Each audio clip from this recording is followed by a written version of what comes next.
Welcome to Car Shopping Questions and Answers. My mission, if you don't know me, is to show you how to pay less for every car you get. New cars, used cars, leases, it does not matter. I teach a simple seven-step formula, a simple seven-step formula for you to make sure you never overpay for a car.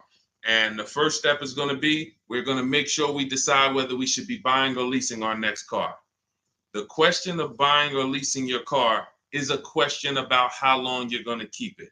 The second thing we do is make sure any car we have right now, we have to get the most money we can for it. That is a big deal. You cannot focus on the car you're buying without focusing on maximizing the value of the car you have right now. If that car was worth 8, but somebody talked you into taking 6, you lost 2,000. So we call that an equity assessment. Then we do something called deal focused budgeting to make sure we know what a great deal should look like. Then we make sure the car we're looking for, we go test drive it. We make sure it's a great car, do some very simple 5-minute research on it on Google. Then we move into step 5, which is getting 5 offers on every car. And then we move into paperwork. Then we take delivery. 99% of that is done from home.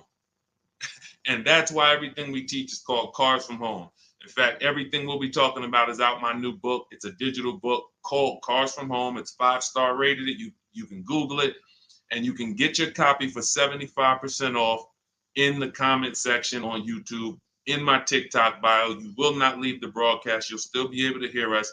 And in my Instagram bio and Facebook, we have a link for you to get your copy. So our first question comes from hold on one second. We'll get into our first question. Keep typing your questions, y'all. So Dolan's gonna pull them all in. I just got a message that we're having a little trouble with Facebook here. So our first question though is gonna be from Vanity on TikTok. She says she wants to lease. She wants to do it in her business name though. Okay, great question. We'll get to that in 10 seconds. Hang on one second. Okay, we're on the right page. Boom. Let me see. Got my internet connection. Thursday live. Let's go. While I'm doing this, you should be typing your questions. If you're looking for a new car, if you're looking for a used car, whatever you're looking for, Deshone, I don't even know what should I be looking for. You should be typing those questions to make sure that we can get them answered while we're on here. So let me just make sure. Live. Boom. All right, let's try Facebook again. Facebook might be giving us some trouble, but we don't like to leave anybody out. So let's go. Let's see if we go. All right, looks like Facebook is freezing. All right. I don't think we're going to be able to get around this right now. Broadcast failed. Okay, so we'll focus on YouTube. We'll focus on TikTok. And we'll focus on Instagram for now. We'll figure out Facebook later. Okay. So, and that's a good question. We'll talk about that 50,000 mile a year. That'll be the next question, Dolan. All right.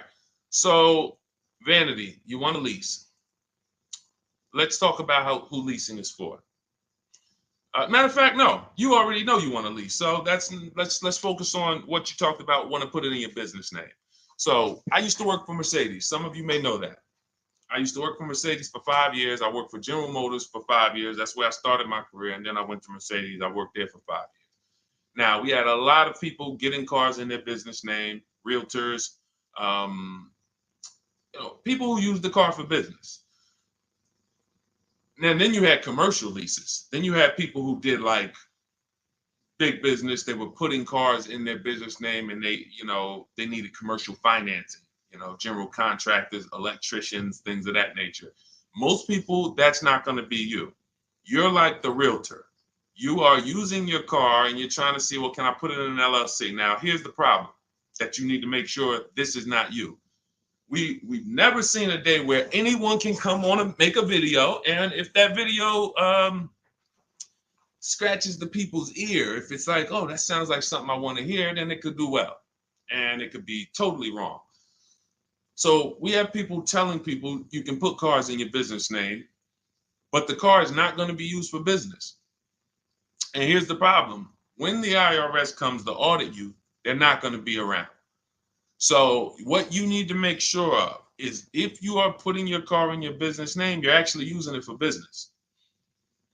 If you go and you get a couple hundred or a couple $1,000s a year in write-offs because the car is in your business name, and then you're audited and they ask you, well, what do you do with the car? And you tell them, well, I deliver cakes to my customers. I have a home business, but I deliver. Okay, great. Okay, that passes the test. Talk to your accountant. Talk to your accountant about this because I'm not an accountant. But if you are a teacher and you're buying a car in your business name and you have this LLC that you haven't really kind of decided what your business plan is, but yet you're writing off mileage or writing off payments or maintenance on your car, you have nothing to prove when they come and audit you. And you're not going to be able to say, well, I saw people. So it's just going to be a bad look. It's going to be very bad for you. So let's prevent that by just making sure that if you're going to buy a car in your business name, you'll be using it for business. That's very simple. And if that's the case, then everything's easy. I didn't even know people were going to put the car in their business name until the deal was done. Most times, like, the realtors, the thing, people would just be like, okay, I'm going to put it in my LLC. Perfect. So what would happen is instead of a normal credit application, you do a business credit application and you be the personal guarantor. Now, some people may tell you, again, there's tons of videos out there. Oh, you can put a car in your business name. You don't have to guarantee it. I don't teach that stuff. I've dealt with people who had fleets of vehicles that could not get a car in their business name without personally guaranteeing it. They had 10, 15 cars. Now, after you get, they might have not known because there's people you don't need that much, but it's not just easy to do. Maybe there's one bank that does, but again, I don't teach that. So if somebody said to you, you can put your car in a business name, no problem, no signing, no personal liability, then I always say go learn from that person how to do that. What bank does it? What car can I buy to do that? But the majority of people you're going to see are putting cars in their business name because they're using it for their job or they have a company, and that's it. Buy your car, learn to get your car to pay the best price for it, and then when they ask, whose name are you putting it in? You're putting it in your LLC's name. Super simple. It's not a hard thing to do. It's really based on your credit, but let me tell you something very important. I learned this the hard way. When I worked for Mercedes-Benz, I had a guy who came in, he bought an S550 from me. And he said, putting in his business name, all good. Now we get to the point where he calls me maybe a couple weeks after, and he says, hey, did the finance manager put the car on my business name? I said, yeah, absolutely. He said, it's still showing on my personal credit. I said, really? Because the whole point of putting the car in the business name is if you have two cars in the business name, the income from the business should be making sure that those $1,000 in car payments don't come off your debt to income. Don't come from your when you go and apply for new credit. If they see, wait, you got all these car payments, we're not giving you any more credit. That's the purpose, is they should not show because they're under the business. But there are certain banks, and in 2019, Mercedes-Benz Financial was one of them, who even if you put the car in your business name, they're showing it on your credit report. And again, that wasn't a happy day for me, but the finance manager didn't know either.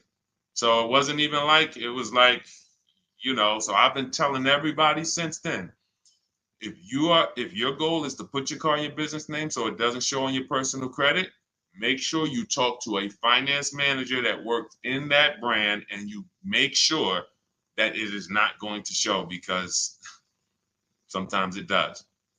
Great question. Go ahead, Dolan. I see we got a lot more questions coming in, so let's keep it moving. What's going on, Alex Rios? Good to see you, bro. Yeah, good to see you. Vicky, good to see you, Anthony Lewis. This is from TikTok. What's the best way to buy a Tesla? So you can't negotiate a price on a new Tesla. It's one price. You're going to order the vehicle. You don't have to worry about overpaying for the vehicle. Here's what you do need to concern yourself with. How are you going to acquire it? Are you paying cash? If you're paying cash, then there's no negotiation. You go, you drop your check, no problem. If you're leasing it, you need to make sure that you're not overpaying for the lease. We have something we could see. All right, let's get into the meat and potatoes of paying less than everyone and making sure we don't actually overpay for anything. We have something, the 1% lease rule has been around forever. That means if I'm looking at a $40,000 car, when I shop, if I get a payment under $400 with no money out of pocket, it's a steal. In my book, I call that the steal. We have 3 different types of lease outcomes. The steal is 1% or less. The deal is between 1% and 1.5. Time to chill is over 1.5. So, because I saw these people signing terrible lease deals. If you look at your payment, divide it into the MSRP, take your down payment out of it. You got to put your down payment back into, you got to do some math to say, all right, what would it have been if I didn't put that 3,000 down, that 5,000 down, and you just do like a sign and drive? If you divide that payment into the MSRP and it's over 1.5%, there's no value there for 12,000 miles per year. We adjusted. We got 15,000. Jen just got it.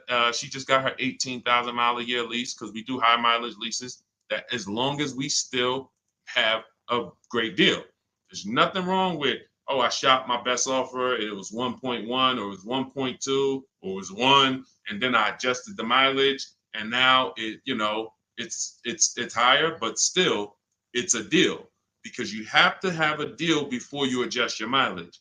But if you do that and your payment's over 1.5%, there's no value in leasing that vehicle. You're paying too much money for a vehicle you're giving back. Say, what's up, Parth Patel? Good to see you. Same thing with 4-year leases. Add up all the payments. You'll see. I had to create these boundaries because people didn't know they're overpaying. People didn't know why. It's too much money for a vehicle you're not going to own. Leasing is a value play. It's okay, if I'm going to spend $400 a month, what's the most vehicle I can drive for $400 a month? Well, some people for $400 a month, they're driving a $30,000 vehicle. Some people for $400 a month, they're driving a $40,000 vehicle. Some people for $400, they're driving a $50,000 vehicle. There are people who, the better lease value you get, the more value you have. It's just, leasing is a value play. So when you add up all these payments, that's what you need. So that's what you need to concern yourself with if you're going to lease the Tesla. And if you're going to finance it, then you need to make sure that you are doing what we call the bank bidding war. I teach this in my book. If you want a copy of my book, you won't pay the $97 price. We have a book launch offer.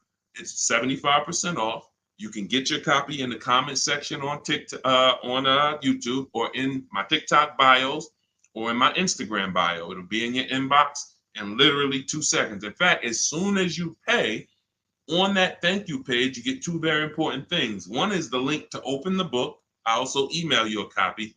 And then I tell you, screenshot that page so that you can have the support email. I also have the support email for my team on the screen here on YouTube. This is only for book deliveries. Do not write us with questions. We have, this is how we help people. We have our boundaries of how we help people.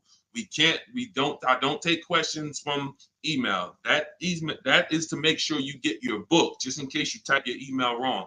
But in there, I teach something called the bank bidding war. So the bank bidding war is when we make banks and lenders compete for our loan. Rates are high right now. Even when rates are low, though, you should be making, you know how many banks and credit unions want to compete for your loan, but you're not giving them a chance? What's up, Jakara? You're not giving them a chance? There's tons of banks around us, online banks, credit unions, and you're just only going to Navy Federal, or you're just only going to the dealership. If you save 1 point on it, if you buy that Tesla and you save 1 point on your interest rate, that could be over $1,000. If you overpay, depending on your loan, if you're going like $50,000, 2 points could be $3,000, $4,000. So we take, in order for you to get a great deal, remember this, and then we'll pull up the next question. In order for you to get a great deal, I'm gonna make this very simple for you. You have to know that there are 3 transactions to every car deal.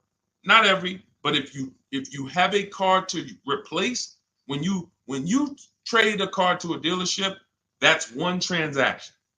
That's why there are companies out here that want to buy cars. They don't even sell cars. They just want to buy them. They're wholesalers, and then we have companies that want to buy cars. They don't care if you buy a car from them. They just say, "Can we buy your old car?" That's one transaction. Then there are banks who want to lend to you.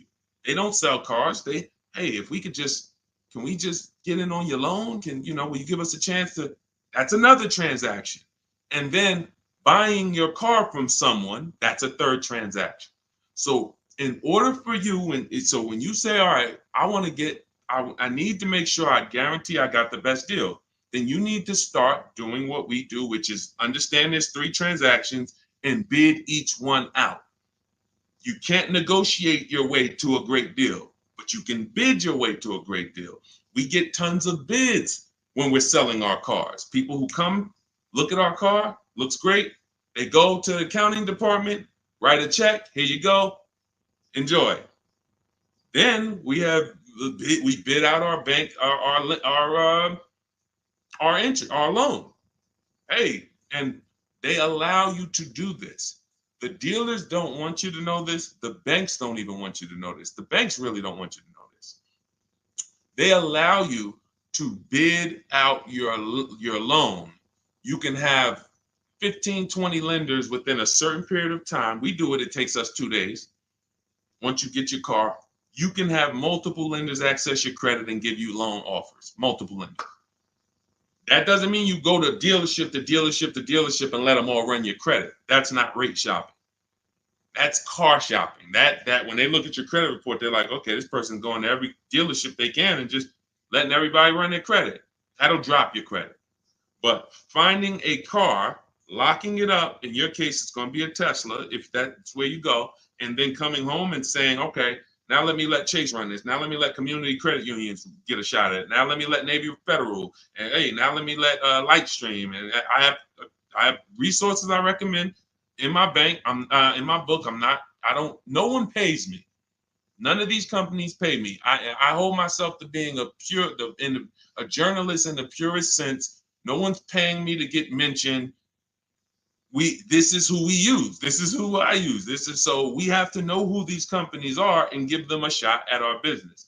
And then we see, then the dealer might have 13 more banks.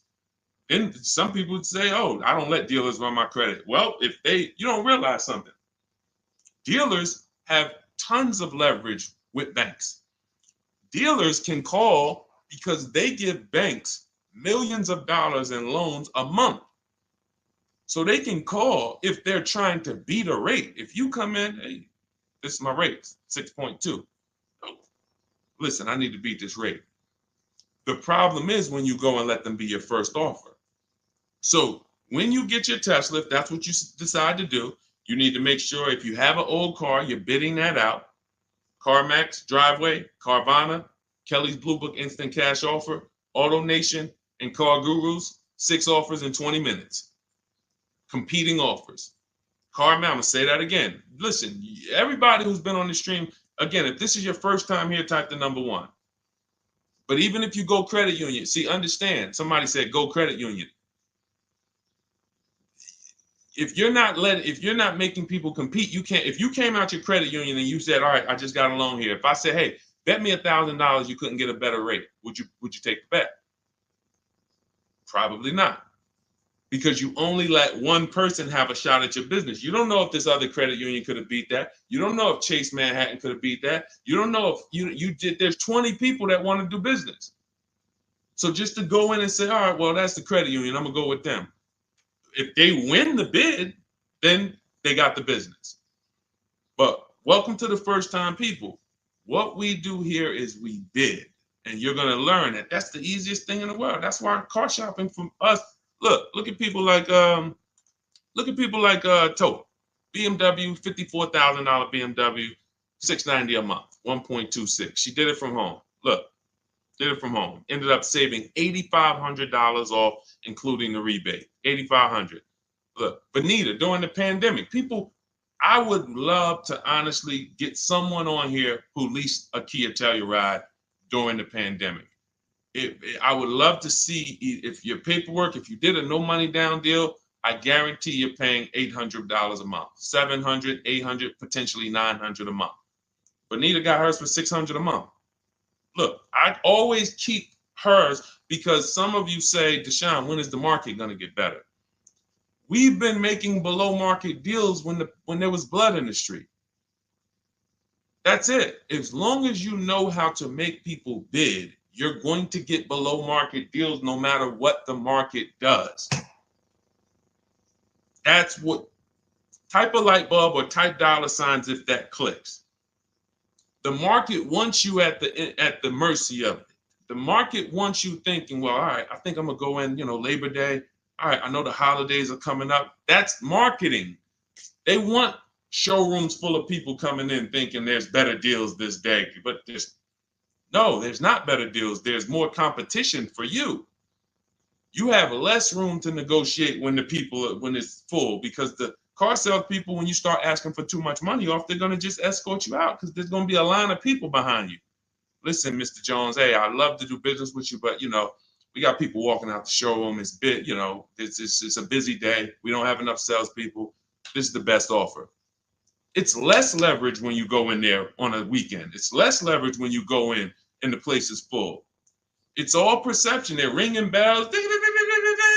You're like, okay, everybody's buying a car. I don't want to leave here without a car. That all works against you. That's why it's not about the market. It's about you understanding that I can get great deals today when I learn to make people bid while I sit at home.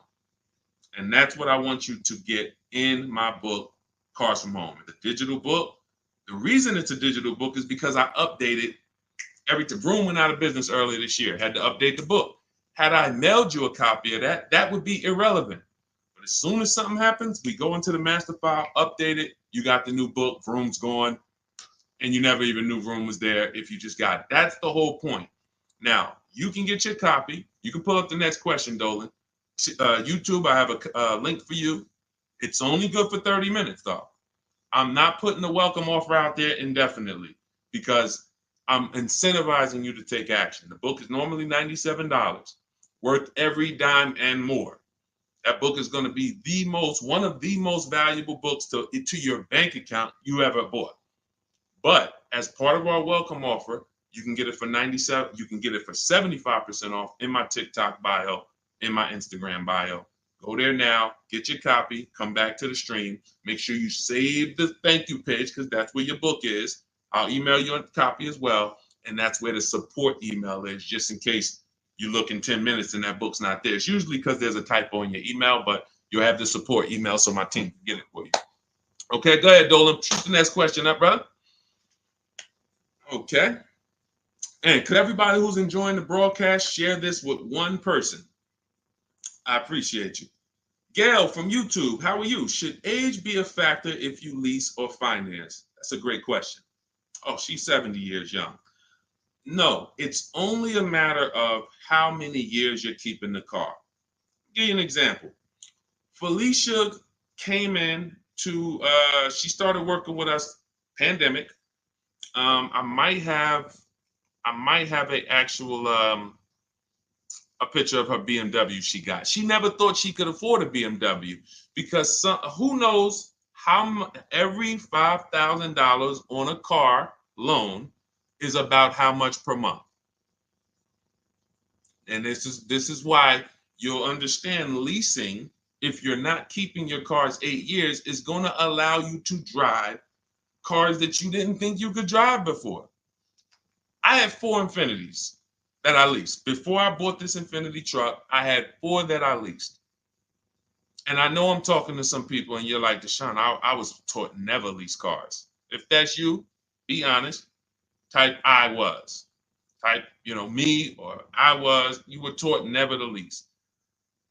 I want to tell you that the people who taught you that, the people who programmed you, Dave Ramsey might have been one of them. Dave Ramsey does a great job helping people get out of debt, helping people invest in the stock market. God bless Dave Ramsey. He's helped a lot of people do that. But when it comes to cars, he has cost you more money than he's going to give you back. The bad leasing advice is totally wrong. And in fact, I'm going to prove it to you. When you look at a great lease deal. Look at Ansley. Ansley gets a 2024 QX60 Infinity $58,000 truck. He's paying $554 a month. Every $5,000 on a car loan is about $100 a month. So when you walk into a car dealership and you're shopping, you're looking at a used car, you're looking at a new, when you see $10,000, you should think to yourself $200 a month.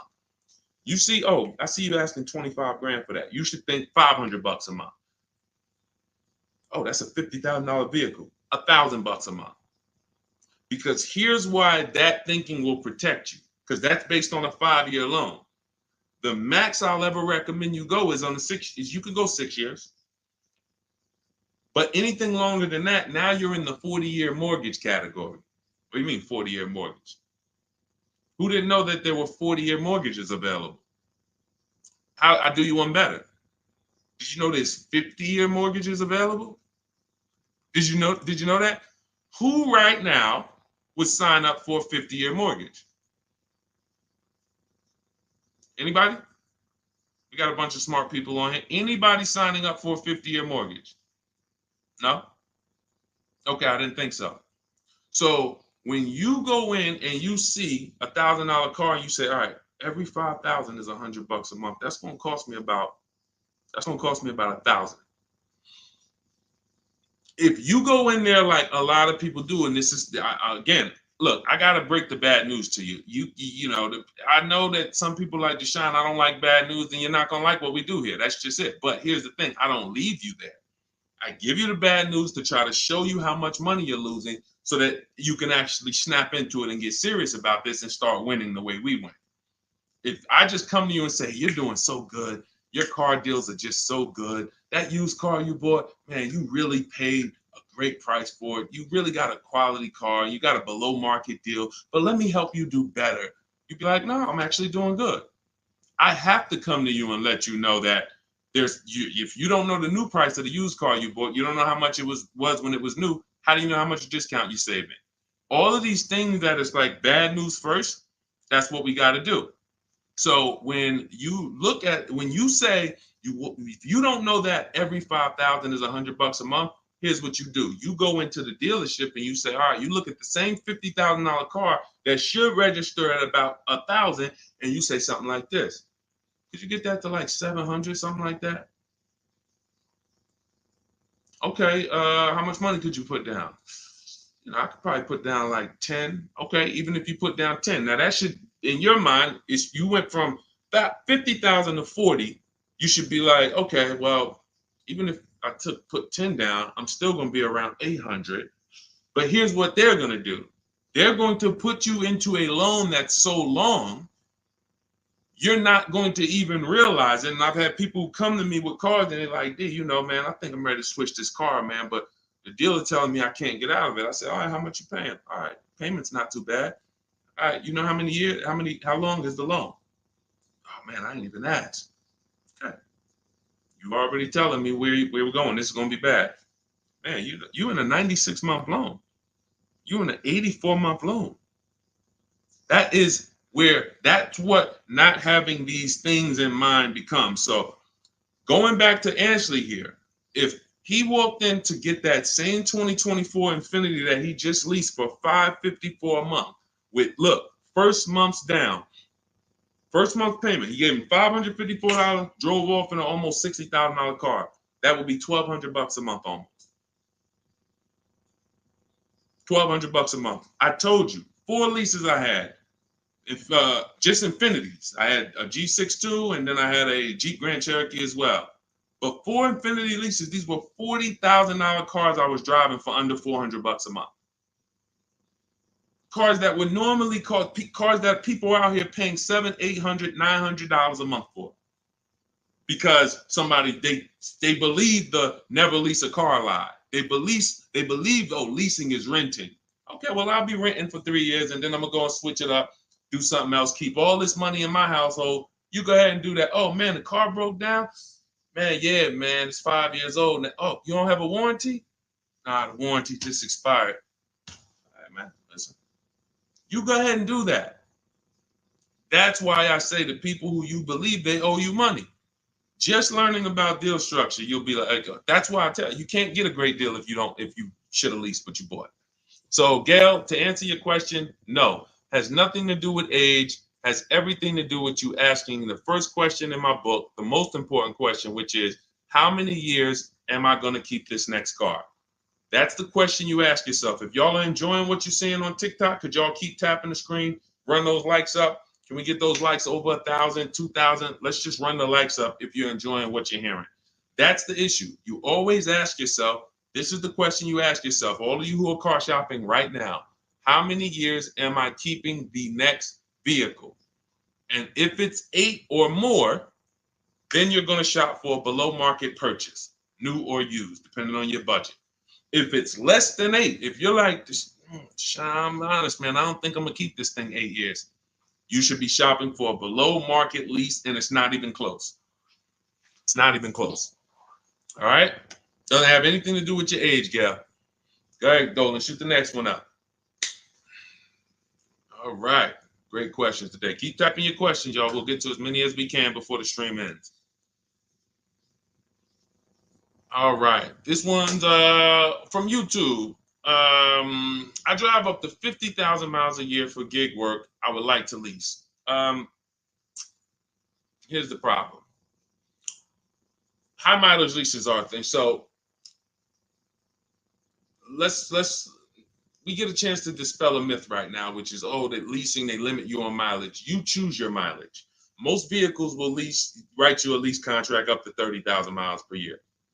And I learned this when I was a manager at Hyundai for 6 weeks. It was a rough dealership. It was on the highway. People were fighting in the back, drugs in the back. It was rough. So 6 weeks I was there, and then I was like, all right, this ain't for me. But in that time, I learned something that I had never learned before, being with GM and with Mercedes. Person comes in, they drop off their lease, and they're like, I go in, we got to get the mileage off the car. And I see it's like 72,000 miles on the car.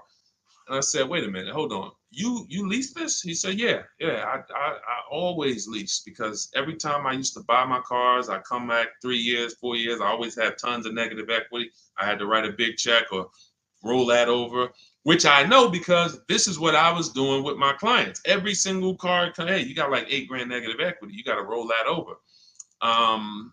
But once I saw how he was doing it, I said, wait, hold on. I looked at his contract. He was only paying like $175 more a month than the normal lease rate.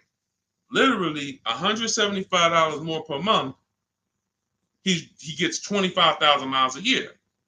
And I'm like, this is great. Because $175 per month more times 3 years is much less than if he brought that car back and had to write a $12,000 had $12,000 in negative equity, which a lot of you high mileage drivers continue to have. You have the worst negative equity more than anyone. Normal drivers who buy, but they should be leasing, they're going to have $5,000-10,000 in negative equity. High mileage drivers, you guys could have 10 to 15, 18,000 because you're depreciating the value of your cars. Your car's value is like this, but your loan is just moving very slow. So that's when I started telling people about high mileage leases. Now, I haven't, in your particular case, what I would probably recommend, I have 2 high mileage strategies in my book for short-term people. One is a high mileage lease. One is something I call two cars, one payment. 2 cars, one payment is I'm going to buy my first car, or you may own a car now, and you're going to pay that car off. So let's say I'm you and I'm putting 50,000 miles on the car. You should be, quite honestly, paying these cars off sooner than later. You shouldn't be taking 5- and 6-year loans like everyone else, because I would assume with you putting 50,000 miles a year on a vehicle, that vehicle is making you money. So what you're doing when you take a long loan is you're just pushing your losses to the back. Instead of taking a shorter loan, like a 3-year loan, max 4, and then saying, okay, I'm going to drive 50,000 miles per year, 200,000 miles, I'm coming in, I'm going to turn this vehicle, and I'm going to have it paid off, though. What you're doing is say, all right, I want a lower payment. Instead of a 4-year payment for, $650, $700, I'm going to take a 6-year payment for $400. So what you're doing, you think you're winning, but you're actually losing, because it's like that extra $250, $300 a month you're making is actually not profit. You're just you're pushing your losses to the back, because when you come back in 4 years and that vehicle has 200,000 miles on it, it's going to be worthless, but your loan is going to be like 17 grand still. You're going to owe so much more money, and you're like, wow, what do I do with this now? You have to roll it over. So the solution would be to take a shorter loan, take a shorter loan, and then turn the cars when you're ready to. They're paid off though. So it's a couple years old, it might be worth 5 grand, 7 grand. So now instead of you actually having negative equity, taking losses in the back end, pushing that loss to your next vehicle because you're rolling it over, you actually have an asset now, 5 grand, 6 grand, 8, that you can use towards your next car. But it's all about knowing I'm going to take less profit per month.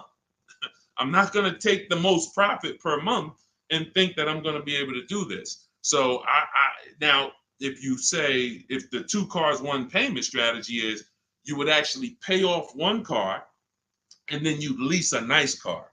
So you maybe lease, once my first car is paid off, it has 2, and that first car needs to be something that is known for going 300,000 miles.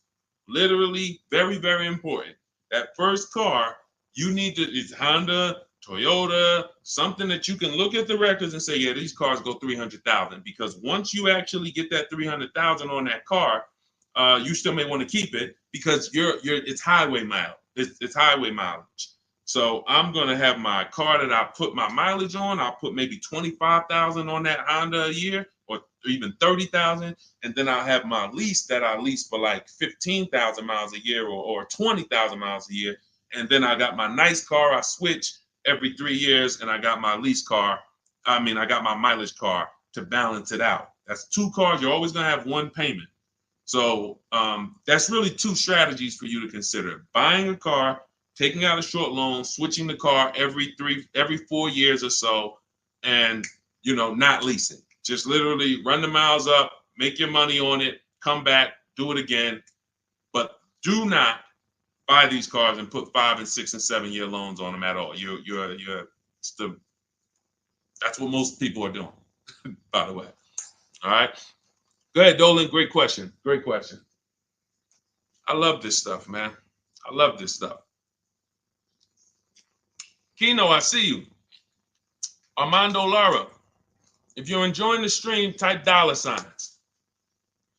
If you're enjoying the stream, type $signs. $signs. I already know this stuff. I already know this stuff. I need you to know it. I need you paying, I need you confident in your deal. All right. TDA Tastemaker from Instagram. If I have a car in my possession, but I defaulted on my loan, but I still have the car, what's the best way to get my title? I don't know. You're not paying the loan, you defaulted on it, and you're trying to get the title. No way. There's no way. They're not going to release the title until it's paid off. Got to figure out a way to pay or sell. I don't even know. Can you sell it? Depends on where you are. How far behind are you? We can try to get out of that car, go into something less expensive. I would try to sell the car. I would go on CarMax, Driveway, Carvana, KBB Instant Cash Offer, AutoNation, like Car Gurus. Get my 6 offers, see if you can sell it. Go into something less expensive because that repo is going to follow you. So what's happening is this is baggage. This is why I need you to either fix your credit over the next couple years. You can follow Shonda Martin. Y'all know I recommend her all the time. She's just like me, but she does credit. She'll get on, tons of hours of information. She helped me, just little tips she helped me. I went like another 50 points on my credit score, just stuff I didn't understand because I don't study credit. You know what I mean? I'm not an expert in credit. Even though credit involved, think about that. Credit is a big part of what I teach. But I don't go into credit because that's its own subject. So Dave Ramsey would be like, hey, well, a lot of my people are buying cars. I guess I'll talk about that too. No, let the experts talk about that.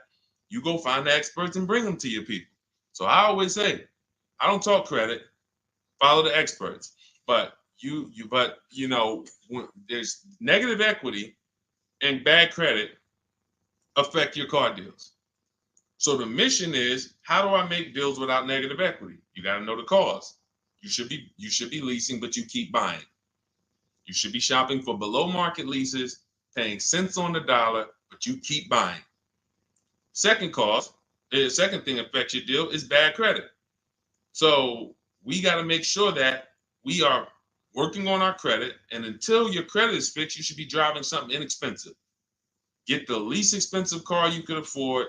I mean, that'll Facebook Marketplace, drop $2,000, $3,000, $4,000. Find someone who's an owner. You want to find someone. I picked up a car because I work from home. We have another car. We got the Infinity truck. I picked up a car from a grandfather. He was 98 years old, and he owned it for 10 years, and it had 70,000 miles on it. It was an '08. I said, listen, how much? He said, $3,700. I said, all right, let's go. It's a great deal, and it's just my point A to point B car. Why do I need a car that I'm going to tie up a bunch of money in to go? I drive that car 1,000. If I drive that car 100 miles a month, 200 miles a month, that's a lot. You have to know, and I call this in my book, the SMART strategy. It's called saving money at the right time. If your credit is not right, you don't need to go out and try to flex. You need to be trying to get something inexpensive. Oh, but they're going, man, I can't pull up like this. Then you go ahead and be financially foolish. Go ahead, pay 19%. Go get the Dodge Charger you want and pay 20% on it. And you're gonna overpay for the car. Go ahead, do that. But don't say I told you to do that. So what I'm doing is I'm getting an inexpensive car that I'll find on Facebook Marketplace that an owner has had in their driveway. They know everything about it. Pick it up for a couple grand. Don't buy from these dealers who pose as owners who just got the cars from auction. You ask them, hey, how long you had it? Hey, what happened? They don't know anything about it because they just got it. And I'm getting an inexpensive car until my credit is established. And what I would be doing is literally driving that car for 18 months or 2 years, getting my credit right, and then I'm going to lease something brand new. And be like, Dad, so you just went from that car to pulling up with something brand new? How you do that? I had a plan. That's how we do.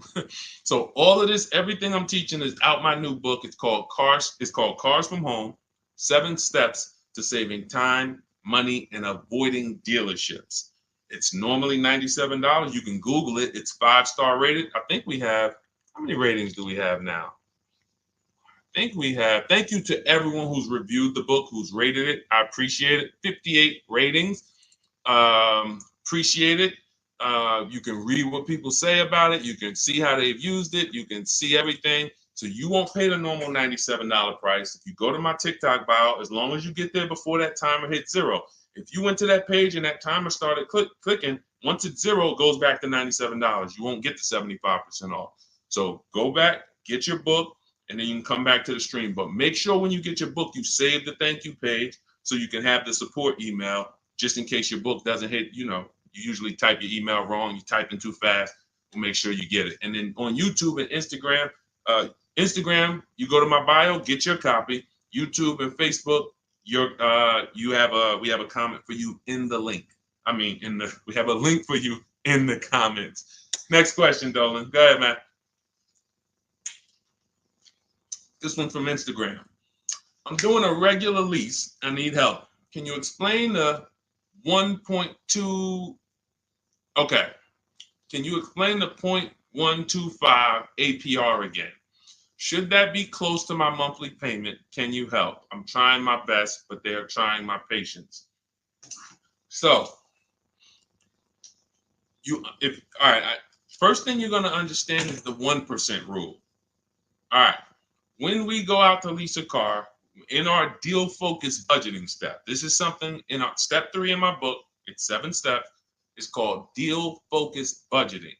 That means we are budgeting for what a deal should be, not for what we could spend.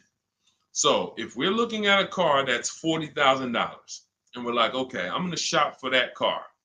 When we're basing everything on the 1% rule, which is 1%, a 1% payment is 0.01, 0.01, $400.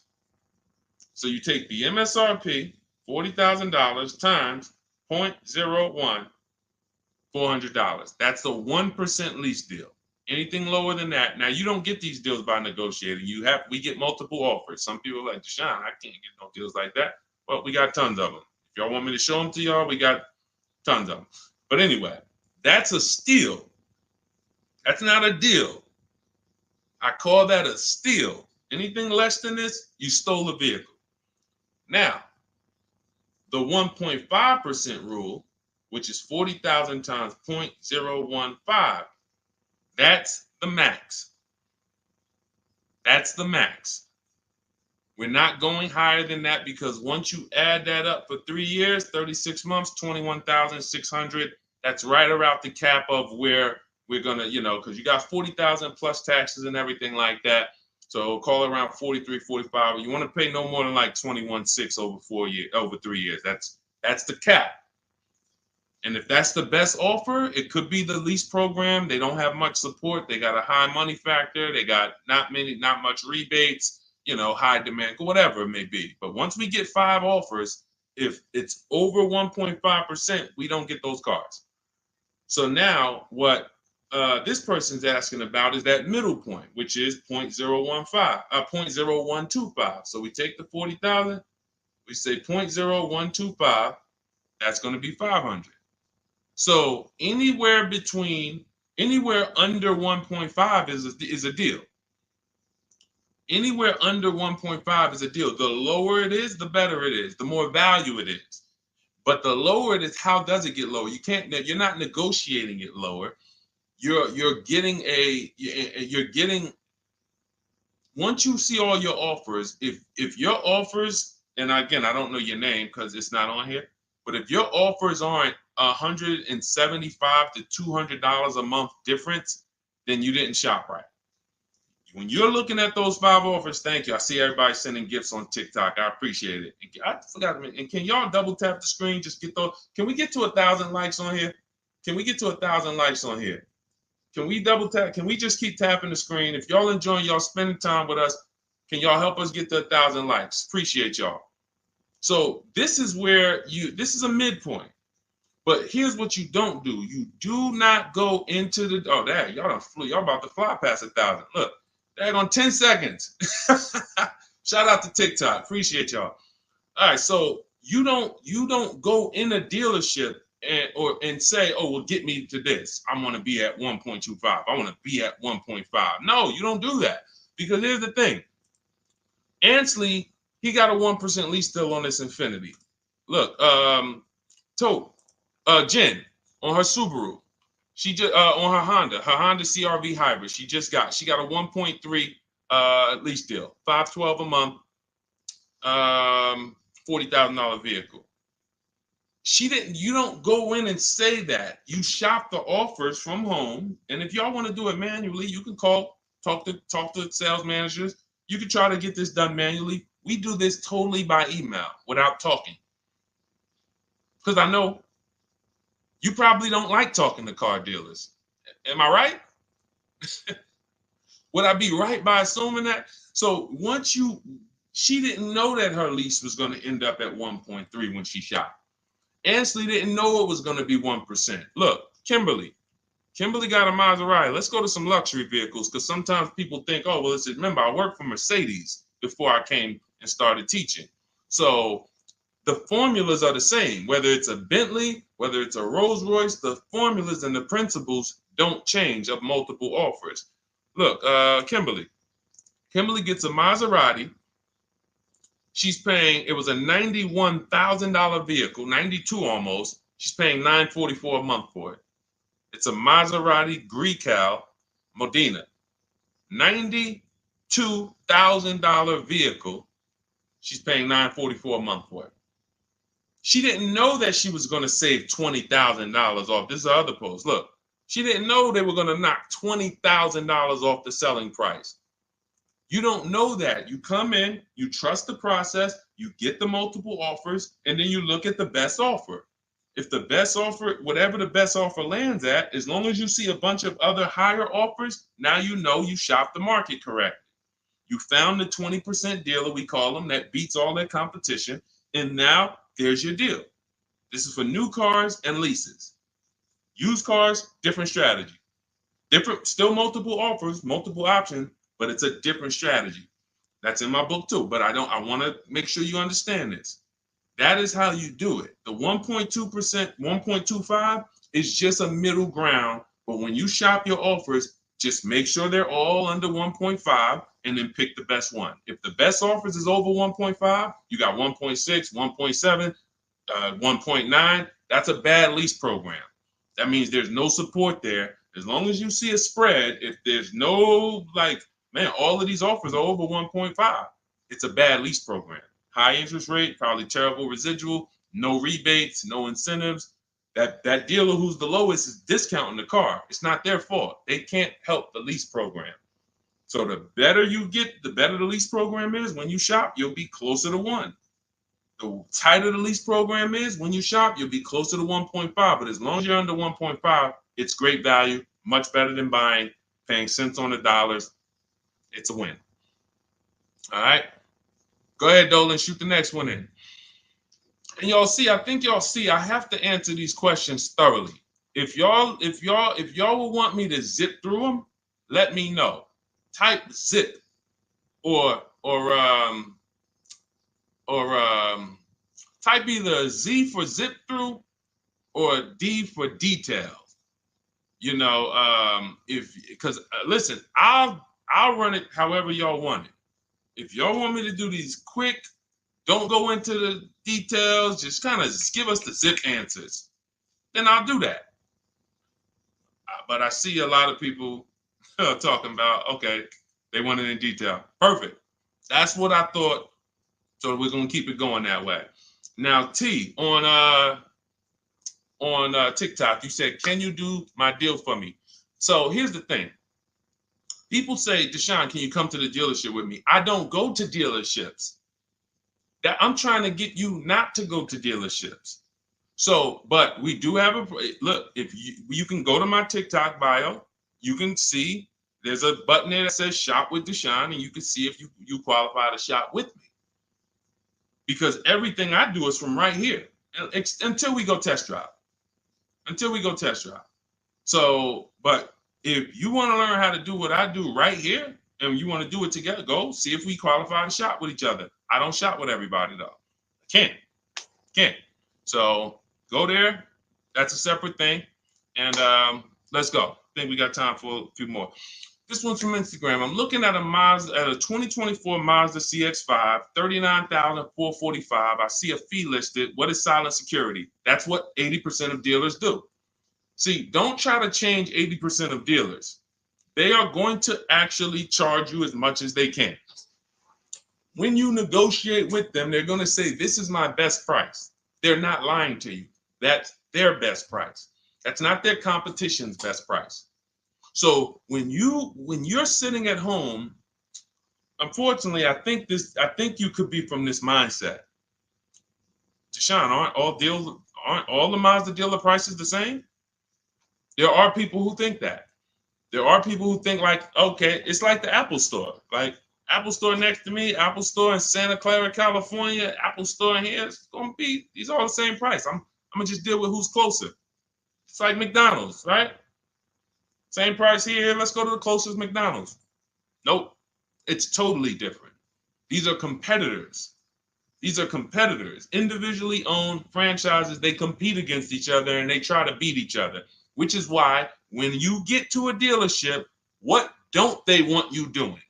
I want to give y'all some time to type this in. What don't they want you doing? Once you sit down in that seat, if they can get you to sit down in that seat, which we don't do. We never talk numbers in a dealership. We're there to test drive. What don't they want you doing when you're in a dealership? Y'all don't need to hear this from me. You've experienced it. They don't want you leaving. Thank you, Smokey. Thank you, Smokey. Newberg, yes. They don't want you to leave. Luis Soto, I see you on Facebook. Don't leave. Look, you had, so now, see, as we pull back the curtain, there's new brain cells that are being developed now, things that you weren't aware of. Now you'll see why. That's why. Because the last thing they want you to do is shop their competition. Their last thing is, hey, what can we do? Just tell me what we can do. That's why they're just gonna sit there. Hey, come on, tell me what's gonna make you happy. Well, what's gonna make me happy is you give me time, let me go home and actually, shop around a little bit. But is there a number? Is there a number that I could offer you where you wouldn't even shop? These are all trained questions to keep you there. I call them the showroom shackles. It's like as soon as you sit down, like a little, boom, little handcuff comes out. You can't go too far. So this is what you want to avoid like the plague. We do not talk numbers in dealerships. We don't talk to salespeople unless we're there for a test drive.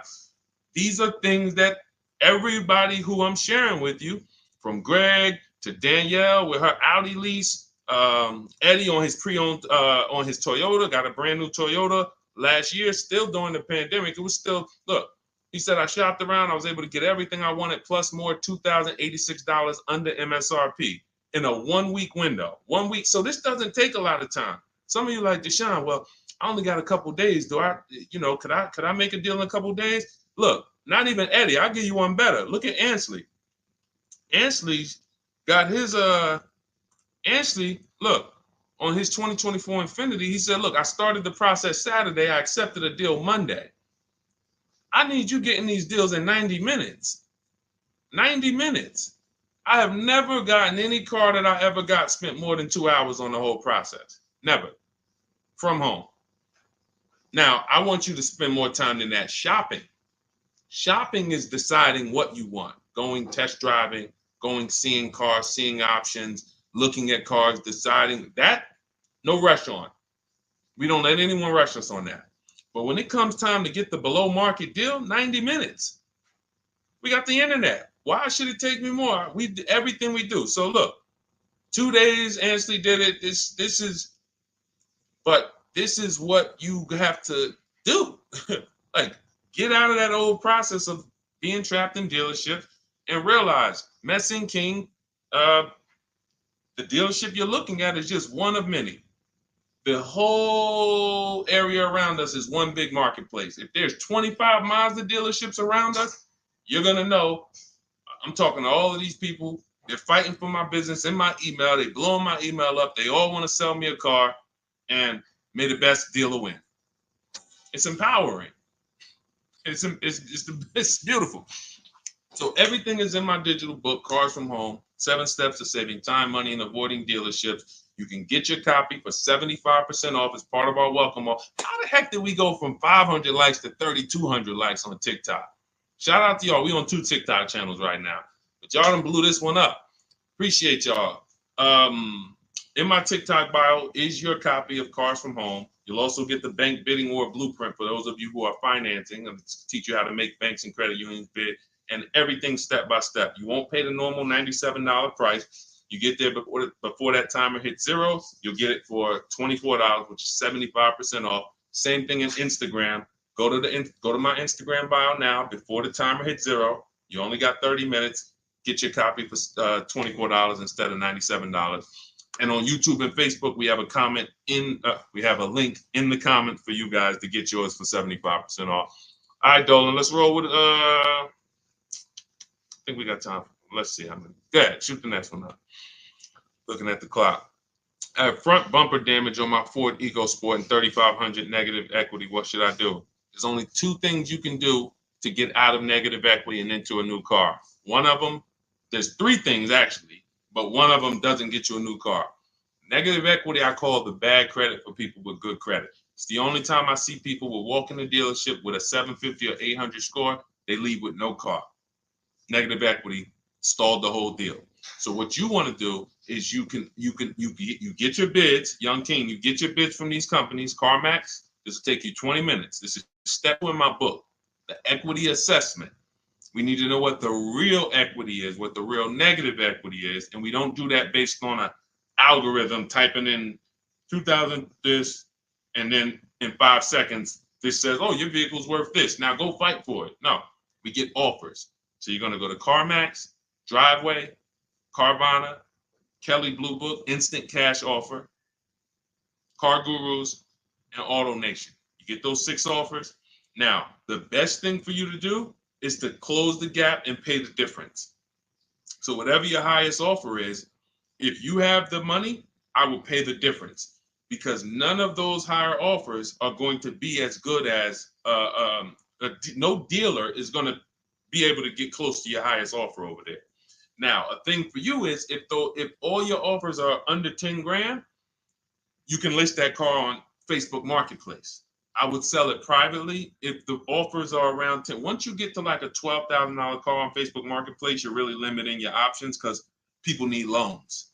So not too many people can come in and stroke a check for 10, 12 grand. So your buying pool is going to be limited. But I would go that route, because if they come in and they pay you $2,000 more privately, now you might only have to come up with $1,000 or $1,500 to close the gap. I would prefer you to do that, because then you get to do a clean deal. You get to go shop for a car, or when you're shopping for your car, once you get it, you're selling your old car to this buyer, and your deal is clean. You don't have to roll any baggage over.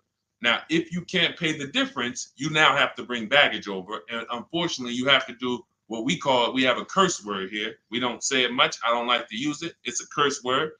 It starts with a T. Does anybody know the word that we use? Something we don't do. We don't do. But you're going to have to do it if you can't pay the difference between the negative. Thank you, Ivan. Trade. Thank you.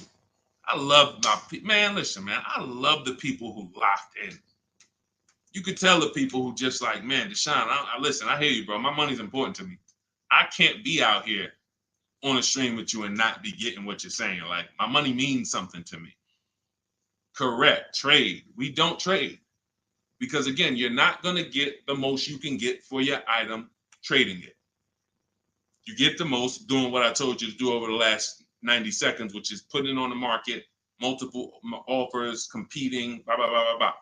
So if you have to trade, then what would happen is you would have to shop for your vehicle, get your best offer, and then once you get your best offer, you would have the used car manager look at your car and say, okay, we're going to roll that over. So, if your best offer over here would have resulted in $3,500 in negative equity, when you get your best deal here, they're going to now, it's probably going to be $5 grand in negative equity, because they can't pay those prices that Carvana and Driveway and Auto Nation, they can't compete with that. So now here's what you also could do, which I hope you don't do. You can go into a dealership and just say, hey, can you trade me out of that into a new car? I want to lease or I want to buy something. And they'll pretend you won't even understand the numbers. They'll just be like, all right, what payment you want to be at? You won't understand how much negative equity you have. You won't even understand that. Yo, dad, y'all, how I end up with 6,000 negative equity from y'all? Oh, because you just let them merge the deal. You gave them 2 chances. So what we do is we shop for our new car, get our bids, or if we're looking at a used car, we use my multiple marketplace strategy in my book. We get our deal. We find our best used car. Once we lock it up, now we already know those prices. We know what our all-in price looks like, because whenever we get a price, we get it all in, taxes, everything in. And now it's like, all right, can you tell me how much you would pay me for my car? So now it's like, oh, okay. Now you can see, oh, it's 3,200 in negative equity.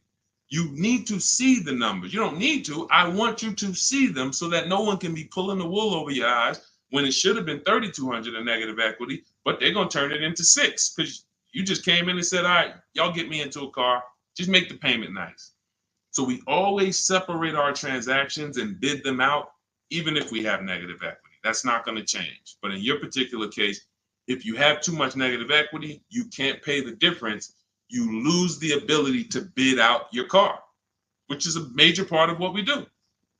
We bid out our car so we can maximize that. If you can't pay the difference, you now have to trade, and one step of the bidding process you can't do, which is why I say stay out of negative equity. You should be going into a lease. It's no way. Only people who should be going from negative equity to another finance is if you had an emergency. which means like, okay, Deshone, I had a small car and my wife just had twins. Like, I had a two-seater, I had a coupe. She's having twins. Now we need a bigger car. I was going to keep it 8 years. I was going to keep the car 8 years, pay it off, keep it. But now this doesn't work for me anymore. The next car you buy needs to be kept 8 years, because if you go from negative equity, go finance another car, not lease it, and then take out another 6-year loan, and then 3-4 years in, you're like, okay, I'm gonna switch again. Now more negative equity. Instead of 35, you're gonna be at like 7 or more. And then, oh, let's roll that over. And it's just a repetitive cycle of always having a car payment, never paying the car off, and always have it paying for your old car in your new car. Negative equity, the devil to your car deals. The bad credit for people with good credit. Stay out of it. Learn the lease. All right, y'all. Listen, we just hit the hour mark. Great job. Thanks for everybody who tapped in. I hope you got a lot of value out of this. Again, some of you who are like, Deshone, I need the blueprint. I want everything you teach step by step. Walk me through each play. My book is called 7 Steps to Saving Time, Money, and Avoiding Dealerships. It's a digital book. It'll be in your inbox in literally 2 minutes. Go to my TikTok bio, use the 75% off link. Go there, you'll have it. But make sure as soon as you activate that link, Instagram too, you screenshot the thank you page. As soon as you pay, you get the thank you page has the book. You scroll down, it says click here to open your book. I also email you a copy, but I want you to have that support email just in case you type your email wrong or something and it's not there. You can get in touch with my support team so you can get your book immediately. YouTube, we have a link for you, as well as Facebook in the comments. Use the 75% off link. You won't pay the $97 price. But again, if you missed it, and that you was like, Deshone, I went there and that countdown is 0. It's back up to $97. It was a 30-minute offer, and I've been saying that for the last hour I've been on here. So it's still worth it at $97. There's no one who's going to get that book, use it, and be like, Deshone, that wasn't worth $97. You'll be like, Deshone, this is, I got a bunch of books on here. I'm going to end with this. I got a bunch of books on here. I'm going to be honest with y'all. I can't tell you if any of these books are actually saving me thousands of dollars. A couple. I got some good ones. Don't get me wrong.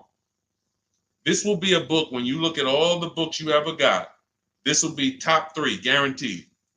Where you said, this book saved me more money than any other book that I own. Top 3. That's Cars from Home. And that's the standard we hold it to. It's already 5-star rated. And if you use it already, please go to Goodreads and add to the ratings. We love to see it. All right. I'll see y'all on the next stream. It's always a pleasure. God bless you. Keep winning. And make sure you send me your success stories by email. I want to see your car deals. All right. God bless.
All right, we're live with car questions and answers right now. If you are car shopping, I want you to type a 1 in the comment.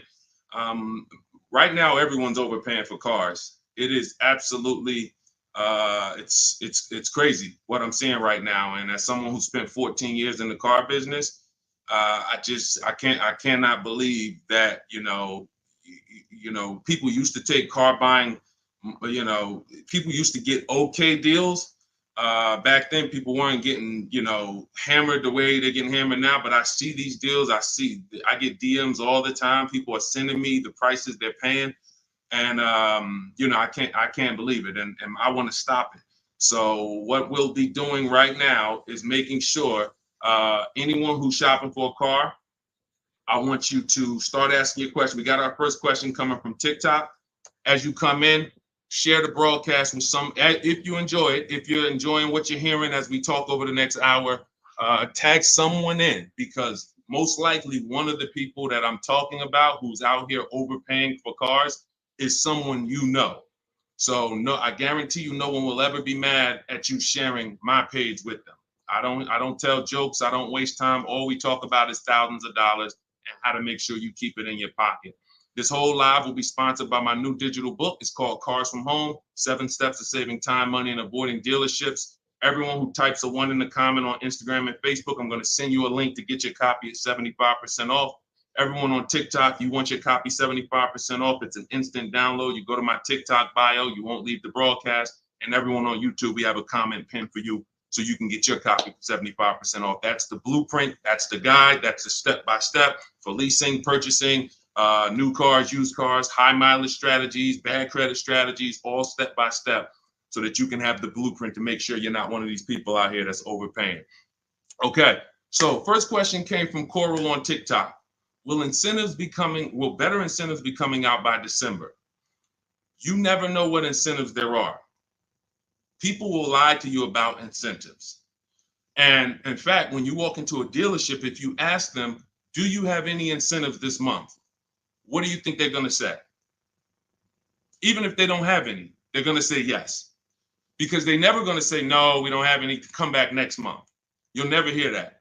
So how do we know what the real incentives are? And just so I can be clear, because I want to talk in a way for the most, even if we got high schoolers on here coming out of high school and want their first car, I want to talk in a way you can understand this. In fact, you might get this more than some of the adults who've been programmed a little harder because, you know, they've been doing the same thing for years.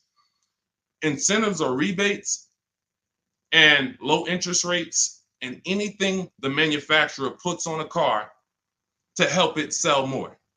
So it could be a military rebate. It could be a conquest rebate. Conquest rebate is a rebate for a competitor's car you own. So if you're buying a Lincoln and you have a Jaguar, they might have a conquest rebate, a loyalty rebate, dealer cash, which is not a rebate. It's just literally cash that the dealers get to make deals with. It might be $1,000, $3,000 dealer cash. Federal rebates, we're seeing a lot of that with electric vehicles. There's no obligation for them to tell you about any of this stuff. If you go in there and you get a car and you didn't know any of this stuff existed, it's buyer beware. You lost. You don't get to sue anybody and say, wait, guys, I found out you guys had $7,000 in rebates you didn't tell me about. That's why it's our job to make sure we are getting the actual rebates. And how do we get it? We must shop multiple offers. Any car, and right now I'm talking to people. This is a new car and used. Some of the questions that we're going to get are going to be for new cars, leases. Some of them are going to be for used cars. This is a new car question. This is a lease question. Anytime you hear somebody really focusing on incentives, the only incentives you really get for used cars is if you're buying a certified used car, you might see a low interest rate. That's really one of the only incentives. A certified Honda might have a 1.9 interest rate. You're not going to see that. You're not going to see any rebates off a used car. But when it comes to new cars, oh my God, like I said, you could be $5,000, $10,000, $15,000 in rebates. In fact, Sean right here, check this out. Sean, who picked up his F-150 Lightning, I'm showing it on YouTube. So I know you guys on the other platforms can't see it, but on YouTube, Sean got an F-150 Lightning and the rebates totaled $15,500. When I worked for Mercedes, I sold a Maybach. It's actually called Maybach, but you know, most of you guys probably know it as Maybach. It had a $20,000 rebate on it. So if you come in there, somebody asked yesterday, we were live streaming, right? And the guy's like, how do I get them the invoice price? Invoice price, that's 2004 internet stuff. Without knowing that you're getting the biggest discount and all the rebates, you got nothing. And that's what you need to know. How do you do it? You got to realize 4 out of 5 dealers are going to lie to you. They're not going to tell you about all the rebates. They're not going to tell you about some of the rebates. They might say, hey, we don't have any rebate. And then later they'll bring them. The only way for you to get them is for you to get multiple offers so that you can see that. I always suggest 5 offers. I have a strategy in my book called the 25 to 5, where we connect with 25 dealers online. That gets us 5 offers. If you want to do it manually, you can pick up the phone, you can call, only ask for sales managers. Do not deal with salesmen if you are going to do this, because then you're going to be, I'm telling you, I spent 14 years in this business. Only if you're going to do it my way, you'll do it only by internet, no talking. If you're not getting the book, if you don't have my book, then you say, all right, I'm going to do it the manual way. Call, only speak to sales managers, or your life is going to be hell trying to get these offers. And you need to get at least 5, because as I said, once you get one offer and you be like, oh, wait, this person took off $1,000. That's their best offer. Then you get another offer. Wait, this person took off $3,000. That's their best offer. Oh, this person said it's $3,000 rebates and they took off another $3,000. They saved me $6,000. Oh, that's their best offer. Then you're going to start to see how people are out here overpaying, because they're not shopping multiple offers. They're getting one quote, going into their local dealer and saying, okay, do the best you can. And then they're signing just the deal, feeling, oh, I negotiated for 6 hours. This got to be a good deal. No, it's not.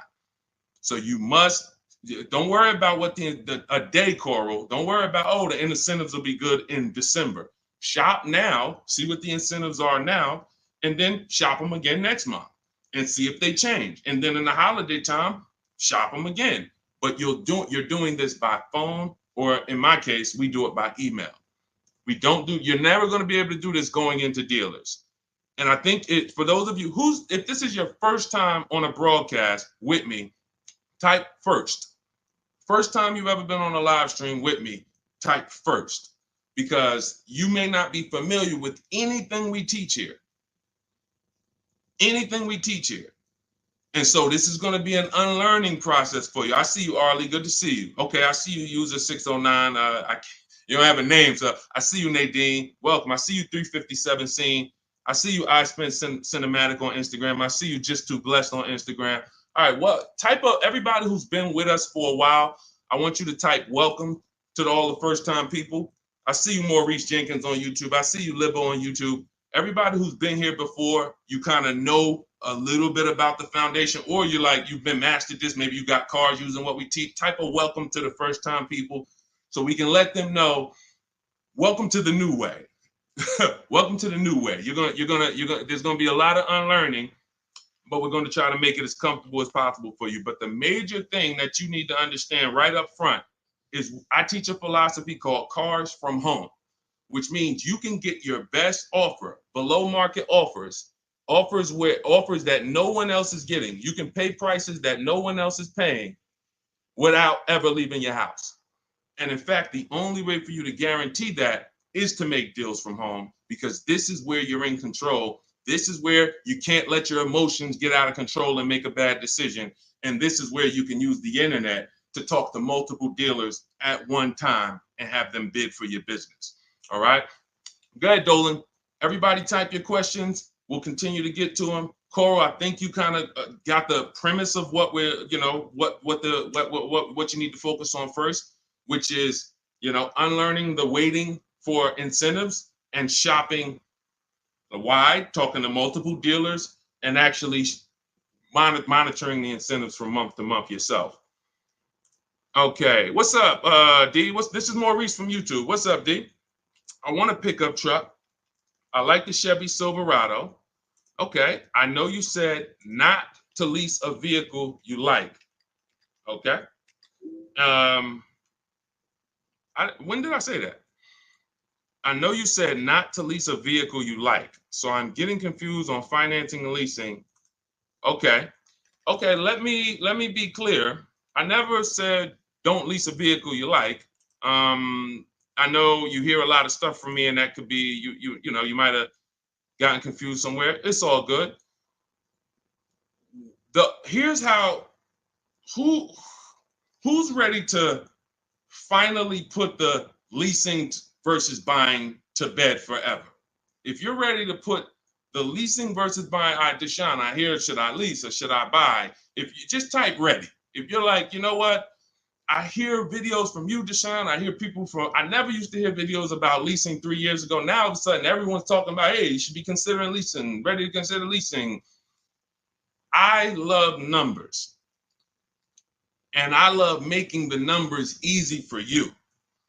If I can't make the numbers easy for you, then I can't do what I'm called to do. The easy way to know from now on, should I buy or lease a vehicle, is to ask yourself, how many years am I keeping the next vehicle? When you're considering a lease, you're considering how you're going to beat depreciation. I see y'all tapping the screen. Every time you hear something on TikTok you like, just double tap the screen and y'all keep running those likes up. I appreciate it. TikTok brings more people over here. And, you know, I appreciate you guys. You guys help this message spread. You need to ask yourself, this is the first question. In my book, some of you have it, my digital book, Cars from Home. The first question before anything, before what car I want, is how many years am I keeping the next car? Because when you are getting a depreciating asset, you have to look at it like this. Every time you buy a car, I want y'all to think about this. What is this, Deshone? This is depreciation. If you buy a car today for $40,000, how much is that car worth in how much is that car worth in 5 years? Throw some numbers out there. You buy a car today for $40,000 in 5 years, average miles, how much is that car worth?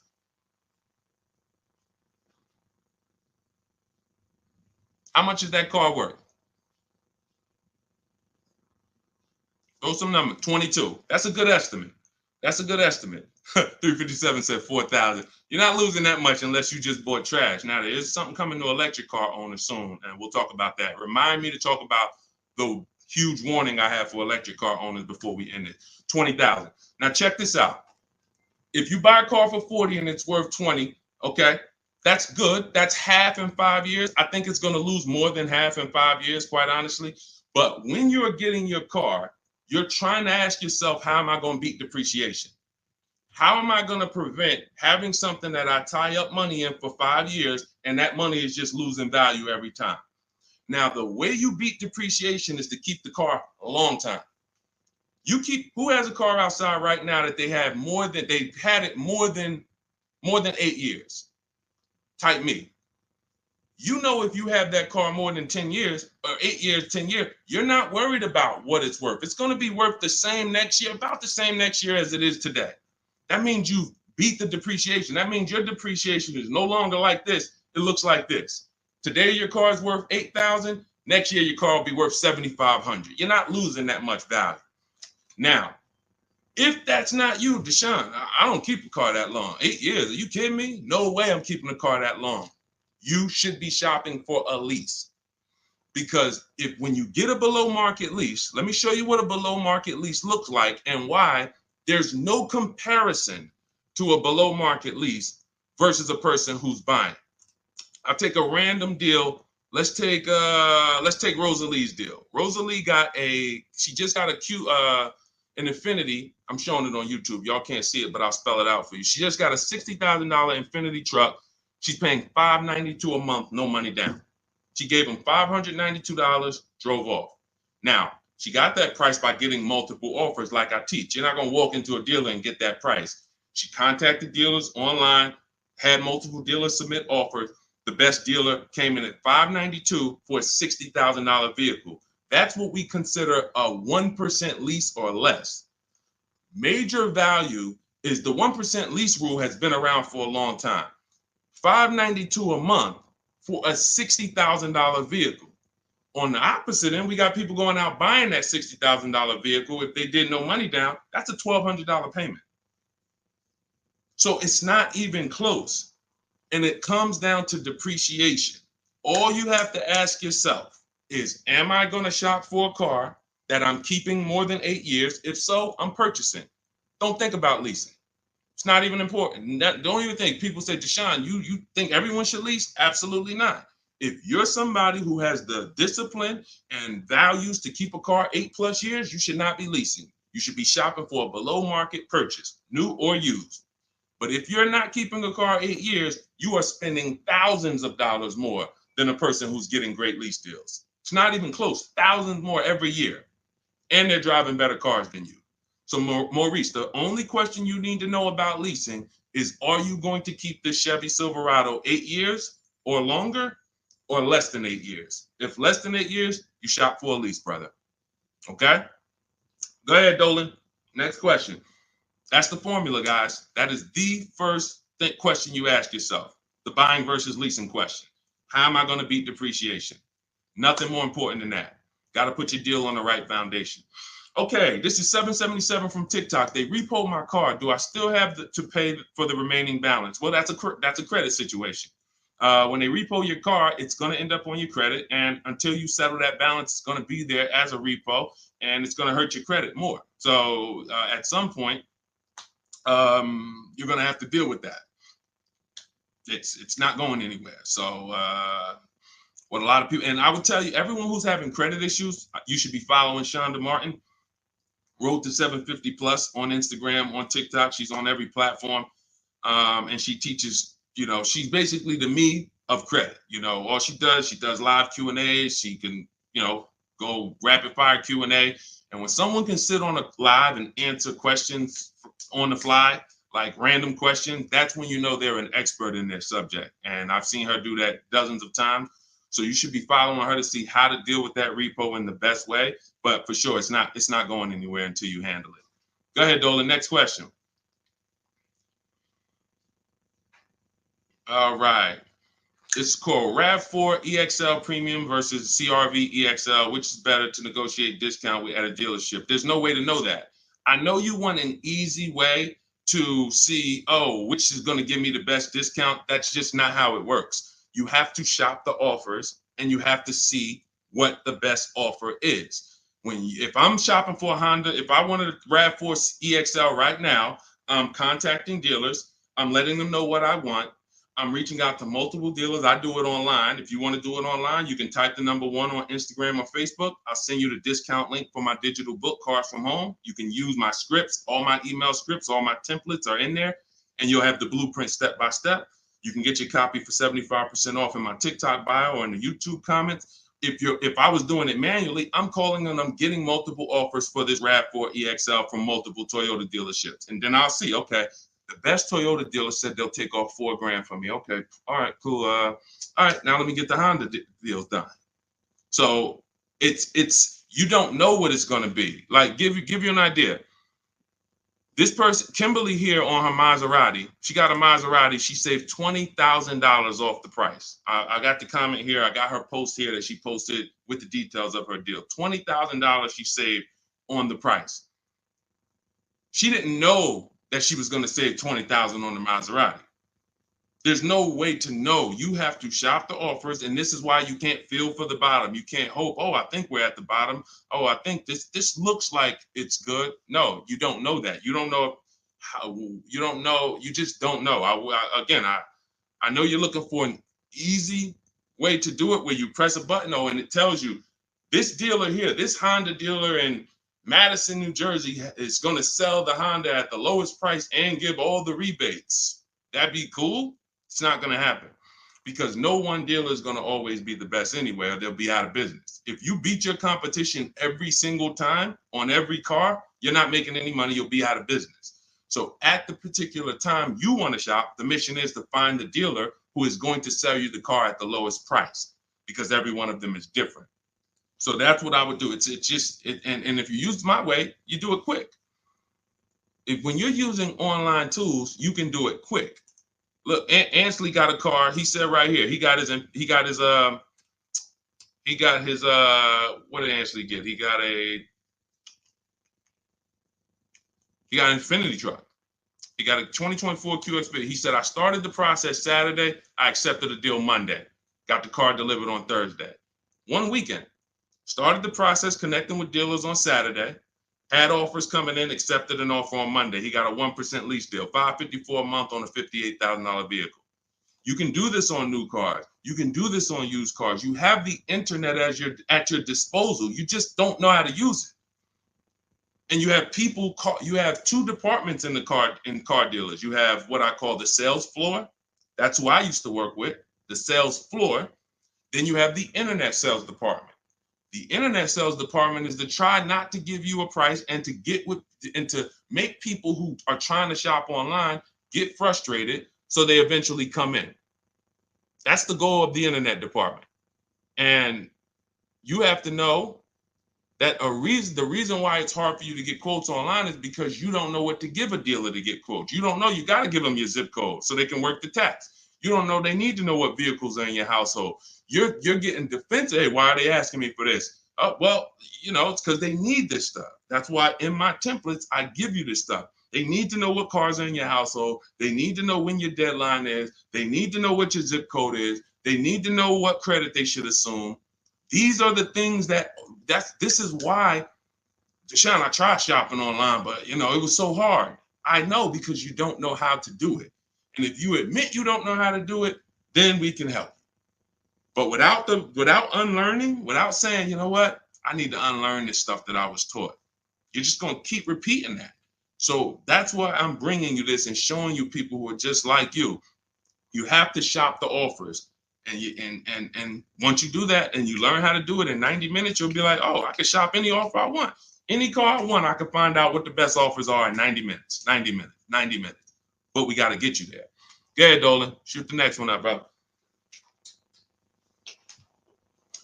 Unique Devo on Instagram. Car payoff 1 year. Should I trade it? 2015 still running. Well, it sounds to me like you want a new car. Look, the cost of replacement is expensive. If you're considering replacing your car, I always say it's always cheaper to keep it. It's always cheaper to keep it. If you can put, do you have a local mechanic? You should. Everyone who has a car, especially an older car, you should have a local mechanic. Why? Because a local mechanic is going to save you 50% off of what a dealership is going to go through. There's some people who religiously go to dealerships every time something on their car goes wrong or breaks. They go to the dealership. Even with engines. Yeah, Deshone, I put a new engine in and paid $10,000. Listen, local mechanics will actually save, they're worth their weight in gold. And so if I can keep my car running, that's what you want to consider. Now, you still owe money on this car. So you shouldn't be buying cars. You should be leasing cars. Because anyone who is replacing their cars while they still have a payoff should be leasing. That's a clear indicator. There's many indicators. I gave you one. If I'm not keeping the car 8 years, I should be shopping for a lease. If you historically replace your cars while they still have loans on them, you should be leasing, because you're paying all the time. You're never getting to what I call the reward stage, which is a paid off car that is not depreciating anymore, that's in your driveway. You can keep it. You can give it to a family member. It's just a dependable vehicle. You pay a little bit every year to keep it running, but you have hundreds of dollars every year that are thousands staying in your household because you don't have a car payment. That's the reward stage. You have to get there. And if you're like Deshone, I don't keep cars that long, then you are overspending and you should be leasing, paying low payments, cents on the dollar. My first lease, I paid $256 a month for it. $256 a month. I had a Pontiac G6, brand new car. I had a friend who was paying $500 a month. Bought a Toyota. Bought it. And that's cool. If I wasn't in the car business and if I didn't have my sales manager at the time say to me, hey, why don't you lease something? I wouldn't have known. I probably would have went and bought something too. But once I saw that, I'm like, wait, I'm paying half the price of my peers. I'm driving a brand new car, and it just kept going. I leased after that, I bought a Pontiac G6. I kept that for 6 years. I didn't know about the 8-year rule at the time. I bought it 6, 7 years. Then I leased a Infinity Q. I got the G25. It was $325 a month. That was my best offer at the time. That was a $35,000 vehicle. Then I got an Infinity Q50 when they first came out. That was a $44,000 vehicle. I paid $345 a month. Then I got another Q. I had three Q50s in a row. The next one was $365, and then the highest one went up to $390. I want to say $390. So yeah, $390. I never went over $400 a month. These are $45,000 vehicles. Then I got a Jeep Grand Cherokee 2018, $35,000 vehicle, $330 a month. They're lying to you. Like all of this stuff that they're programming you to, leasing is renting a car. Banks don't buy cars. Pay attention to what I'm saying here. Banks don't want cars on their books. Why don't banks want cars on their books? Because they're depreciating. And look, let's address this. Rick just said on TikTok, but leasing a vehicle only gives you minimal mileage. You pick the mileage on a lease, Rick. You pick the mileage, brother. Hold on. Turn off this. You pick the mileage. Let's get into some real misconceptions about this whole leasing thing. They give you the mileage. Anytime you've ever heard of somebody going over their mileage, if it wasn't a life change situation, like, I used to live close and then I now live far, it's because they wanted to save $20 a month. The payment for 10,000 miles a year was $380. The payment for 12,000 miles a year was $405. They said, you know what, give me the $380. And then get ridiculous. If I go over, I'll just buy the car. Horrible. Why would you buy a car that is not meant to be bought? When you look at the price to buy a lease out, it's not meant to be bought. They don't want you to buy it. They want you to give it back to them so that they can sell it as a pre-owned car. So they say, bring this car back in 3 years, have 30,000 miles on it. You can buy it. You go over by 10,000 miles and then you buy it for the same price. It's just horrible. But it goes back to the fact you didn't pick the right mileage. The difference from 12,000 to 15,000 miles a year is $25, $30 a month. So when you're sitting there and saying, shoot, all right, give me the 12,000, knowing you drive 14,000 miles a year, you just ruined your lease experience. Don't blame the lease. Don't blame the lease. We have high mileage drivers getting leases. First dude that I ever saw with a high mileage lease is when I was a manager at Hyundai. He brought his car back, had 75,000 miles on it, like 72. I said, you lease this? He said, yeah, man, I don't buy cars. I don't keep them. I bring them back. I'm in sales. I'm on the road. Man, I pay my payment. I bring them back in 3 years, get me another one. I said, this is interesting. Because the dealerships didn't teach me this. My customers taught me this. My customers' experience taught me these things. I said, whoa, high mileage lease. I saw his payment. This dude was only paying $175 more a month than a normal car payment. $175 more a month, and he gets to drive 25,000 miles a year. But had he bought his car, he'd come in with 10,000, 12,000 negative equity. So, high mileage drivers, if there's high mileage drivers on here, you guys can ask questions specifically about leasing for you, and we'll talk to you. But man, I'm shouting from the hills and showing people proof that you cannot get a good deal if you buy your car, but you should have leased. People out here driving. We're out here driving cars, brand new cars for hundreds a month less than you. Because someone talked you into buying and said, well, but they're renting those cars. Yeah, all right. Okay. All right. I've been renting cars then for the last 20 years of my life, driving brand new cars and keeping a lot of money in my household when other people are putting them into new and used cars. Okay. Yeah, I'll keep renting it. Go ahead, Dolan. Shoot the next one up, brother. Quintel Jameson on YouTube. Can you talk about the best process for turning in a lease and getting a new lease? First thing you want to do is do an equity assessment. Do you have any money you can make on that lease?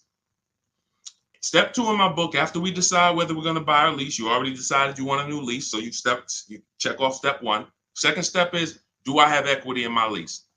All through the pandemic, we had people selling leases. I helped hundreds of people that I know about sell leases for $7,000 to $10,000 to $12,000. A lot of them you can see in my older videos. They say, yo, man, you helped me make 7 grand. Yo, I sold 2 leases. I made 15 grand. My mother sold her lease. She made 10 grand. I sold my Jeep Grand Cherokee lease. I made $9,000 back then. But that's when all the resale values were high. So so we're not making that much anymore, but there's still an opportunity to have equity. And if you drop off your lease without doing an equity check, then you literally are giving money to the dealer. We have to do it. And here's how you do it. You call your bank, you ask them what your payoff is. Once you get your payoff, then you call and you go to these 6 websites. You do this in 20 minutes. Go to Carvana.com, go to CarMax.com, go to Driveway, go to KBB Instant Cash Offer. That's going to connect you with a local dealer online to put a price on your car. All of this stuff is instant. And these are all companies that you go to, you look at they look at your car, they say, okay, looks good. They go to the accounting office, they come back and give you a check. It's that simple. AutoNation and Car Gurus, we get 6 offers because everything we do is a bid. Like in the Cars from Home way of getting cars, the way we guarantee we got all the money and we saved all the money and we paid less than everyone is we get bids. Online systems allow you to get bids. When you shop on Amazon, that's a bidding system. That's a bidding system. The real estate market at large is a bidding system. They use competition to create the price. The only industry that doesn't is the car industry, but we do it. Cars from Home, we do it. So you're going to get those 6 offers and you're going to see, can I break even selling this car? Can I make $1,000, $2,000, $3,000 selling this car or more? Some of you have a lease and you didn't drive that much. Deshone, I had the lease. I only put 5,000 miles on it. You should be selling that lease and putting some money in your pocket before you go into your next lease. So, I know there's a lot of people on here. You might have didn't know you could sell a lease. Type a question mark if you didn't know that you could sell a lease. Sean, I never even knew I could sell a lease. Type a question mark. Type a question mark. First thing we ever do before we return a lease, because we are not going to depend on a dealer. I see you, Stephen Romero. Thank you for being honest. I see you, Jason Wilson. If you didn't know you could sell a lease, how much does that cost you? How much does that cost you already? I see you, Rick. Shout out to the people being. I see you, Stino. Cat Mom. I see you, Quintel. Yeah. So what we do before I will never return a lease, and we do this about 6 months out before the lease is up. We do this equity assessment. It's the second step in my process. All of this is in my book. If you guys want if you're like, Deshone, I want the blueprint. Give me the step-by-step. That's my new digital book, Cars from Home. Anyone on Instagram, you comment 1, I'll send you the link to get it for 75% off. If you download it immediately, you could be reading it today, using it, getting a car next week. Same thing on Facebook. Type the number 1. I'll DM you a link to get it at 75% off. And if you're on TikTok, go to my TikTok bio. Now, this is only for 30 minutes. This is a welcome offer for my new book. This isn't like, oh, we don't, just 75% off. This is what I do as a welcome offer for everyone to give you an opportunity. You won't pay the normal $97 price for the book. You'll get 75% off of that. And you'll have the strategy step by step. And on YouTube, we have a comment pinned for you. So you want to get your payoff. But now, very important, Quintiel, when you go on those websites I just mentioned, those 6 websites to get those offers, when they ask you, do you own the vehicle? Are you leasing it? Or are you financing it? Just type own. You want to know, what would you pay for the vehicle? When you call your bank, you're going to ask them, do I have a third-party restriction? So you're going to get your payoff. You're going to ask them, do I have a third-party restriction? If they say no, that means you can sell direct to the highest bidder. If they say no, there's no restriction on who you can, you can literally sell directly to them and get your check. If they say you do, and there are companies like Toyota, Chase, there's a couple leasing companies that don't have third-party restrictions. But if they say you do, now you can't sell direct to those people. You can sell direct to a dealer that makes the same brand. So if Honda has a third-party restriction, you can sell to a Honda dealer. And that's when we have conversations with a used car manager. Again, we don't talk to salespeople, y'all. We don't talk to salespeople. They're here to make your life hard because they're trying to fight for their money. and it's all good. I give you ways to, that's why the book is called Cars from Home, 7 Steps to Saving Time, Money, and Avoiding Dealerships. You need to avoid dealerships. When you're in a battle, a sparring battle with a dealership or a salesman, you're going to lose. It's a psychological war, and they do it 3-4 times a day. You do it 3 times, you do it 1 time every 3 years. So when the way I'm teaching you to do it, I'm never sending you to do battle with these people. So if you have a third-party restriction, we're now calling local dealers asking for the used car manager. We're getting offers from them, and then we're going to sell our car direct to them. And that's how we're going to get our equity out. That's if we have equity. That's the equity assessment process. That's how some of you are like going to pick up, that one strategy alone is going to pick up $2,000-$3,000 for some of you. Everyone doesn't have equity. But if you didn't know about equity, just that one strategy is going to pick up $2,000, $3,000, $4,000 for some of you. And over the course of your lifetime leasing cars, that's going to be worth more than that. Because some of your cars will have equity, and some of them have a lot of equity, and some of them have no equity. But if you don't know about it, every single car that you give back to a dealership, you just gave them $2,000, $3,000, $4,000. And then you wonder why they say, good news, we got this deal done for you. You don't even have to put any money down. Yeah, because they're using the money from your old car. So once you assess your equity, that's when we go into shopping for the new car. We got to see if we have equity first before we think about shopping for our new car. That's step 1. Okay? Do that before anything. All right, Dolan, cue the next one out. See, I'm not going to give her, if y'all notice, I'm not going to give her the whole playbook. Why? Just to confuse her? I'm not going to tell her, oh, once you do this, then go do this, then go do this. And then when you check your car, this is how you do your test drives. And this is how you make sure. And then this is how you, why would I do that?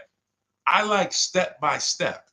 Does that make sense? Type the light bulb emoji if you're on a cell phone. Type the light bulb emoji if that makes sense. Why would I give her what to do at step 5? She hasn't done step 2 yet. Get your equity, Quintiel. Find out if you have equity first. Do that exercise that I just said, and then come back and we'll talk about the next step. You come back and say, Deshone, I did it. I don't have equity. Perfect. Now let's move to the next step. Deshone, I did it. Good news. I have $3,000 of equity. Perfect. Now let's move to the next step. Okay. Go ahead, Olin. All right, so here we go. This is Selly H20 from Instagram. My vehicle was totaled this week. Sorry to hear that. Hope you're all right. I'm going to the dealer today. What should I know? The dealer today, there's 17,000 new car dealers in this country, 100,000 used car dealers. Every dealer has a different price. So you're going into what is the benefit to you of going into the dealer? You think, oh, well, I'm sold on my car. The best thing you can do right now is ask yourself the first question. Are you keeping your next car 8 years or not? Are you keeping Selly H on Instagram? Are you keeping the next car you're getting 8+ years or no? Let me know. This is Selly on Instagram.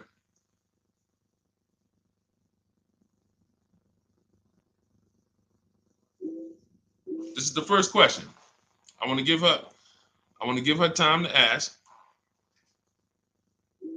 See, car buying, to pay the prices that you want to pay. It's not one step. It's not just give me this one jumbo step. No, it's a series of steps. It's a series of steps. And I think we live in a world right now that has programmed people to think, oh, I'm going to microwave my way to this whole car deal. Put it in the microwave and somehow I'm going to come out and pay less than everyone else. That's not how it works. You try that, you're going to pay more than everyone else, like all of these people out here who 9 out of 10 people going into a car dealership. If I was able to say, hey, how you doing? I see you just got your car. How you doing? My name is Deshone. They call me Deshone the Auto Advisor. You mind if I take a look at your car deal? You mind if I just take a look at your paperwork? Sure. 9 out of 10 people, I would say, all right, let me ask you a question. If I bet you $1,000 right now that in 48 hours I could find a deal way better than this that you just paid for, this contract that has your name on it, this is your monthly payment, this is how much you just gave them. Would you bet me $1,000 I can't find a deal way better than this? Not even close, thousands less than this. Most people are not taking the bet. And that's because they don't have confidence in their car deal. There's nothing else in life that you do this with. There's nothing else. You will never start a business and be like, oh, I started this business. Me and my family put up 50 grand for it, and be like, all right, well, did you do your due diligence? Did you, you would be like, yeah, we got an attorney. We did some consult. We took our time. It was a big decision for us. But a car, same 50,000. I'm going to go into the deal. Oh, and I want to make that deal today. It's programming. That's why I represent the unlearn, relearn brand, because I found when I first started teaching this, if people weren't willing to unlearn, those are the people I couldn't help. But the people who, they text me, unlearning. If you're unlearning, type the letter U, unlearning. This stuff is programming. And so I want you to really get out of that programming and realize that your safety is right at home. If you realize that everything that is going to save you money on your next car is right here in your living room, it's right in your office while you're at work. If you're traveling and you got an internet connection and you're like, man, I can make a deal from the airport. That's what it's about. The place you do not want to be is in the dealership trying to make a deal. There's no leverage there. There's no ability for you to shop competition there. And that's where everyone is overpaying at. Okay, we just talked about, Brandy, how to assess equity. If you're on YouTube, you can jump on it, watch the replay, or on the replay on Facebook. The only place the replay doesn't get posted is TikTok, but on Facebook, Instagram, or YouTube, you can see the replay. We went over how to do the equity assessment, how to call your bank, how to go on the websites, what to put on the websites to see if you have equity in 20 minutes. It literally takes 20 minutes to get those 6 offers. Go ahead, Dolan, shoot the next one up.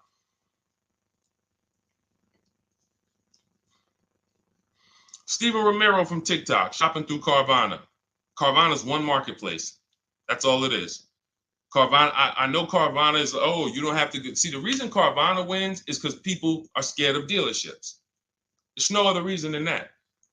Carvana has historically paid more, especially throughout the pandemic. They were paying more to buy cars than anyone else. So let me ask everybody on here a question. We got at least, we got a good number of people on here. Let me ask, got some intelligent people. If you are paying more than anyone to buy cars, when you sell those cars, are you going to be higher or lower than anyone? If you're paying more than everyone, you're paying more than dealerships to buy cars. Everyone was selling their cars to Carvana, selling their cars to CarMax.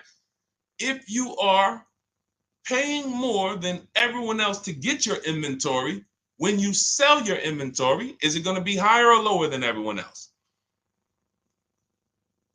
Exactly. Higher. Exactly. But how do they do this then? They do this because people are scared of dealerships. So they would pay more just to be able to say, thank God I didn't have to go to a dealership. Man, I saw my car come down that vending machine, and then I saw that car pull up to my house on the Carvana flatbed, and you just overpaid $5,000 for that car. They charge you for their service. Hey, to avoid going to a dealership, listen, we're not giving you the best price, but we are giving you the best experience. In our case, there's tons of dealers who will deliver a car to you. There's tons of dealers who you can have the same experience with. Every time we get a car, we have the same Carvana experience. My experience, the people who, look, everybody who you're going to see me go after right now, and if you hop on YouTube, you'll see this. Look, Tosha's experience, just like Carvana, did it from home. Look, Vincent got his used car, 43% off, 3-year-old Lincoln, 43% off the original price. Got it on, got it from home. Look, Ansley, we already went over Ansley. Sean saved 20 grand on his F-150 from home. That's a Carvana experience.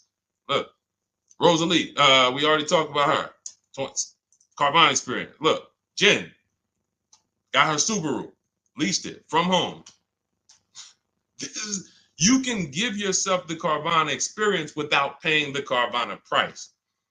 And when you're shopping for a used car, Carvana is just one marketplace. You also need to open up CarMax, Driveway. In my book, I have what's called the multiple marketplace strategy. The way you shop for used cars, the way we shop for them, is different than the way we shop for new cars. New cars, we use a strategy called the 25 to 5. That's when we reach out to 25 dealers. So we're shopping for a Toyota. We're going to reach out to 25 Toyota dealers online. We do this in 20 minutes. We send them our templates. All of that is in my book. It's a digital book. You copy and paste my template. So you do need to be able to copy and paste. Let me preface that. Do not get my book if you're not familiar with copying and pasting and emailing. I got to preface that. I know people, Deshone, isn't everybody good with that now? No, everyone's not good with that. I've been doing this for 3 years now. I know everyone is not able to copy and paste and just send emails. You know, everyone, that's just, so I have to preface that. But that's how we reach out to new car dealers. We're going to reach out to them for leases and for new cars online using scripts, and we're going to get 5 offers with the scripts. With used cars, it's totally different. We're not reaching out to 25 dealers. Every dealer has their inventory on a marketplace. If they don't have their inventory on a marketplace, do not shop for it. Don't talk to them about it. If they don't have that inventory in a place where it's in a competitive environment, I don't want to talk about it. Who saw the video when I was in the car dealership and I said, this is a used car, it doesn't have a price on it. I was in the car dealership and I said, look, anytime you see a used car, if it doesn't have a price on it, you know, don't negotiate on it. If you saw that, type I saw it. Whenever someone is not putting a price on a vehicle for any reason, it's because they want to make the price up and negotiate down. So let's just say I'm a slimy dealer. Let's say I got a $40,000 car. It was $40,000. I was at a dealership yesterday. We made a commercial about a dealership, and I looked in the car. It was a used car. It was a 2018. It had, the only price it had on it was the original price of the car. So it had literally, it was around a $40-something thousand car. It didn't have a used car ticket, $22,000, nothing like that. So it had a $40,000, and it had all the stuff that was in the car, original. But it's a 2018. So what happens when a person says, hey, how much you want for that car? And there's no internet that they're comparing that to. They're going right on there and just saying, okay, that person has a great opportunity to make up a price and say, well, you know, we're asking $24,000 for it, but you know, our asking price is $24,000. Oh man, that sounds a little high though. You know, it's 2018. You know, you can't do no better than that. You know, I mean, what you have in mind? You know, I'm trying to be around 20. You know, I'm thinking closer to 20. Then I don't know if I could get to 20. I might be able to to see if maybe we could like split it, go up the middle, you know, between, you know, like around 22, something like that. Why don't we take the car for a ride? Let's see if you like the car. You're already in the mouth of the snake. You are literally a mouse in the viper's mouth. Once you've already agreed to talk about a car that doesn't have a price on it, you're done. Because let's just say if that same dealer had to list that car online, that car might have been listed for $18,000. But because you walked in and started talking about it and say, hey, well, you know, what do you think? This is how people leave happy. Man, you know, let me ask you, honey, you get home with your wife, like, you think you got a good deal on this? I think so. I think the guy worked with me because, you know, they said they was asking 24. And you know, I went in there and you know, we made a deal about 22, a little under 22. He took off 2,000 from me. No, he didn't. There was no real price. So this is why you want to be on marketplaces where all the prices are listed. Cars.com, cargurus.com, carfax.com, carmax.com, carvana.com. That's one of them. 8 market, eBay Motors, one more, Driveway. So there's 8 marketplaces, 8 major marketplaces. And you want to sit back and shop for your car like you be shopping for a TV on Amazon. And you'll realize once you start doing this, you'll see The same car that was at my neighborhood dealer that I liked, there's 50 of them within 100 miles of me. There's 50 of them. In fact, once I pull a Carfax, I'll see that one didn't even have a good Carfax, the one I was looking at. That one didn't even have the service records that I want to see. These are the things, this is why shopping marketplaces make sense. You want to shop, I talk about this all the time. It's called my multiple marketplace strategy. I made videos about it. I've been posting about this since I came to social media. Marketplaces. And again, the only people who are going to win with this are people that's locked in. People who are serious about saving their money, who take car buying serious. Everybody who like Deshone, this sounds harder. What, you want to go in the dealership and just go ahead and let them just work you a deal? God bless you. This is not for everybody. I know this. This is for the people who like Deshone. I want to make sure, and it's easy. All the people who you see me showing you, Jared, all of these people that's posting their cars, Teddy, if you're on YouTube, you can see this stuff. These people are never going back to the old way of shopping. We are never going back because this is so much easier. And once you get it and be like, man, shopping online is a million times easier. I don't have the anxiety and there's nobody pressuring me. Oh, all of these people are competing, sending me emails. Hey, can we do this? Hey, what if I get to this? What if I get to... They're never going back. And that's the world I want you to come to. I want you to unlearn that old world, come over to the new world. Go ahead, Dola, shoot the next one up. I think we hammered that point home because we get that question probably every day. Carvana, something about almost every stream, somebody says, hey, what about Carvana? It's one marketplace. And they're 99% of the time, Carvana is going to be the highest price for any car you're looking for. 99%, not 100, not 100. 99%. RL, looking to finance a Toyota 2025 Camry. Should I purchase the extended warranty? It's a great question. RL said he's looking to purchase a 2025 Camry. Should he purchase the extended warranty? So a warranty is a risk product. It's risk assessment. I might buy something and I don't use it. The key to understanding if you should get a warranty is to ask yourself, how expensive is it to fix this car? And does this car have a high likelihood of things going wrong? Give you an example, a Toyota, Honda, as long as you get a good one, and in his case, he's purchasing a new one, they have a history of inexpensive maintenance, and they have a history of things not going wrong. I wouldn't get a Toyota extended warranty. Why? Because the $1,800 or $1,500 or $2,000 I'm going to pay, I have to get that money back and then some to make it work, to make it worth it. That means $3,000 of things need to break on that Toyota for that warranty to have made sense for me to get. Now, on the other hand, when I work with Mercedes, some of you know I worked with Mercedes for 5 years. Every time I would have a client who was getting a Mercedes, I would ask them, how many years you keeping the car? If they said they were keeping it a long time and they weren't going to lease, then I would tell them after we made the deal, buy as much warranty as you can afford. That was and some of my clients in New Jersey, they can attest to that. I was very unapologetic about it. Buy as much warranty as you can afford. Because when something breaks on a Mercedes-Benz, nothing is less than 4 digits. There is no, oh, this broke. It's only going to cost us $400 to fix. Nope. So the price of the extended warranty on a Mercedes-Benz or a BMW or a Porsche or anything that has a high, and I have this, we handle this in my book in step 6. This is in the paperwork and protection step. Everything is accounted for. So everything on this stream I'm teaching is out of my book. It's everything. So when we're looking at, and where does this vehicle rank in terms of repair costs? Is it on the higher side?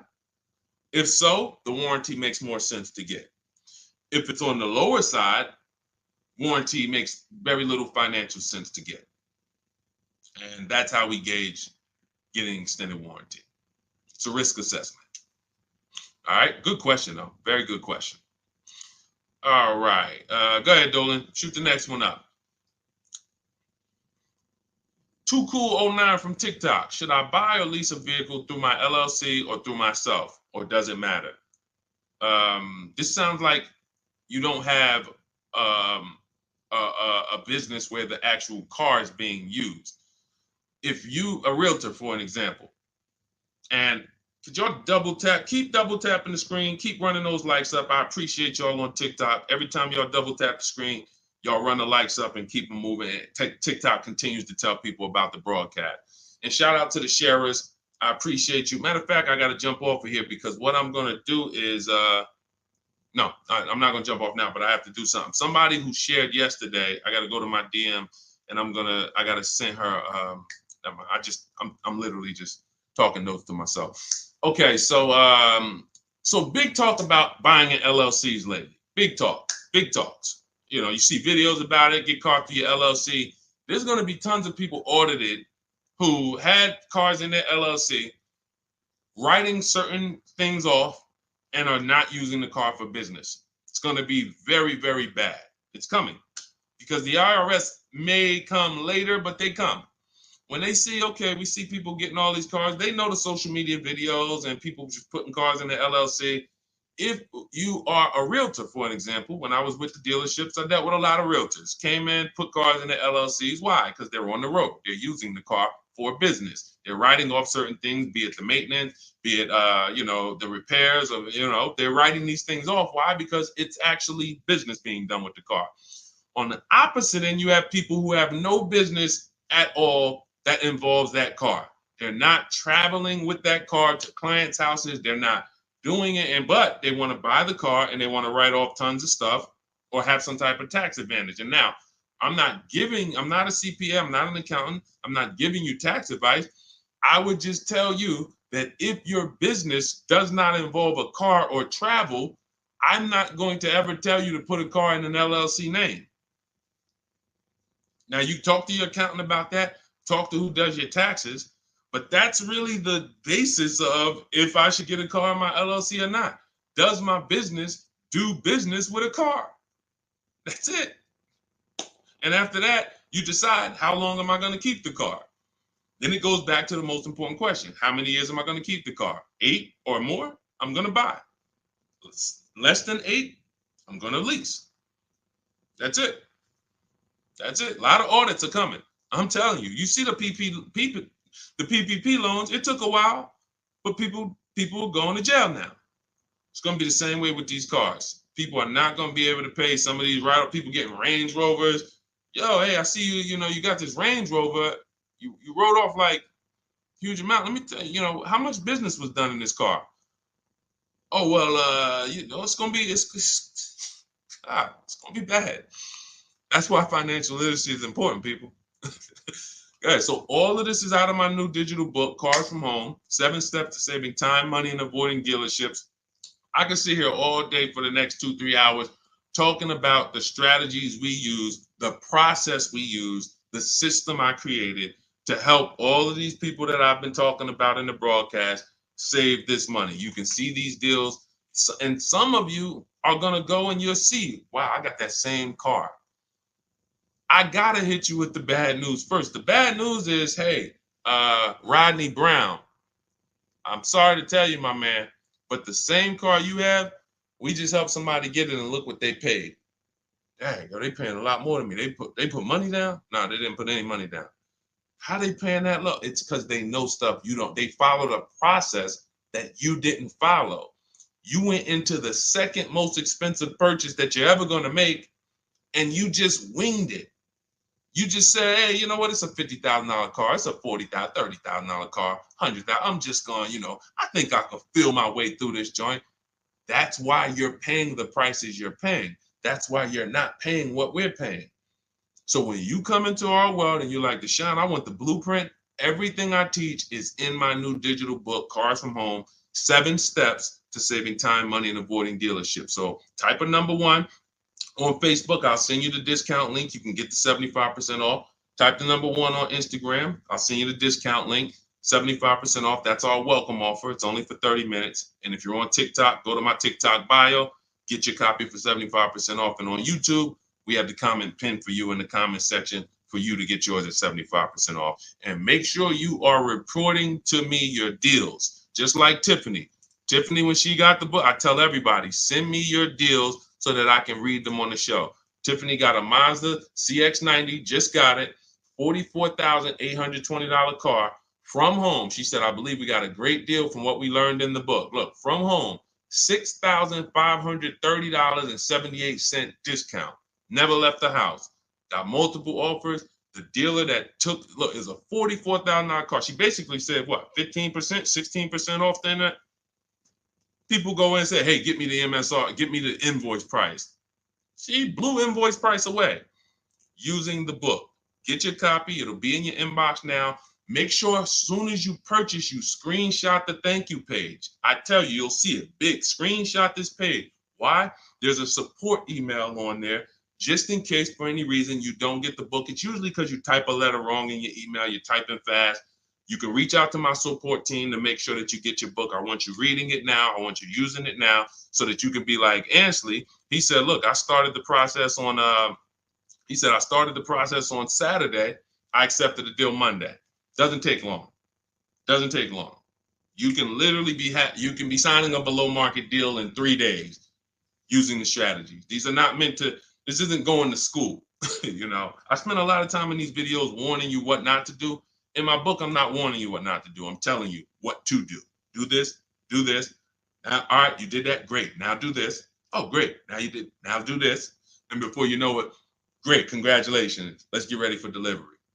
That's how the book is laid out. All right, so we're gonna jump off. We've been on here for a little over an hour. I know it's early. You'll be able to watch this throughout the broadcast. You know, I can't really answer. Look, I could give y'all BS answers, and I can get through 100 questions. If I give you BS answers, I can zip through 100 questions in 1 hour. Do Lexus give good deals? Well, sometimes got to shop around. Next question. Is there any negotiation on leases as far as monthly payments without putting money down? Absolutely. We get our deals with no money down. That's how we submit our offers. You get at least 5 offers and you'll find out what the best deal is. Absolutely negotiate. Next question. I could do that. Is that what y'all want? Let me know. What I do is if someone asks me a question, I go deep on the answer because this is car buying. This is not, this isn't, hey, I'm going to get a little, you know, I'm about to spend $100, you know, what's your opinion on this, Deshone? You know? So I think from what I know about people, I think you guys appreciate Deshone. Break it down for me. Break it down for me. And if you want more, if you want all the answers, get your copy of Cars from Home and you'll have all the answers. But I like to be thorough. And I can't because all I care about is the result. I don't care about I care about people writing me, Deshone, check this out. Look at my deal. Look at what I just pulled away. I want you writing me, emailing me, proud of your deal. I don't want you running into me one day if you're ever around New Jersey, New York. Hey, Deshone, hey, what's going on, man? Hey, man, I follow you. Oh, man, I used your stuff, bro, man. Oh, cool, man. How'd you do? Yeah, I think I did all right. No, you didn't. No, you didn't. Because everyone that learns from me, oh, man, I have people run up to me. I never shopped like this before. I had all of these dealers, and then the lowest dealer took off all this money. That's the one I went with. That's a person that I know. Congratulations. Great job. You listened. You trusted the process. I care about the result.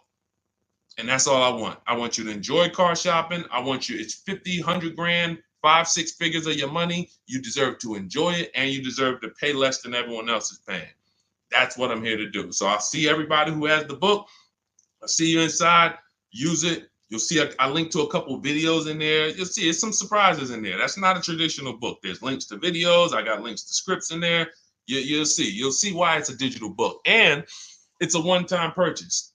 Anytime something gets updated, like Vroom went out of business a couple months ago, they used to be in our strategies. They were in our marketplaces when we shop for used cars. Vroom was on that list. And they were in the when we do our equity assessment, Vroom was on the buyers list. If I had mailed out a book, if y'all were buying a physical book for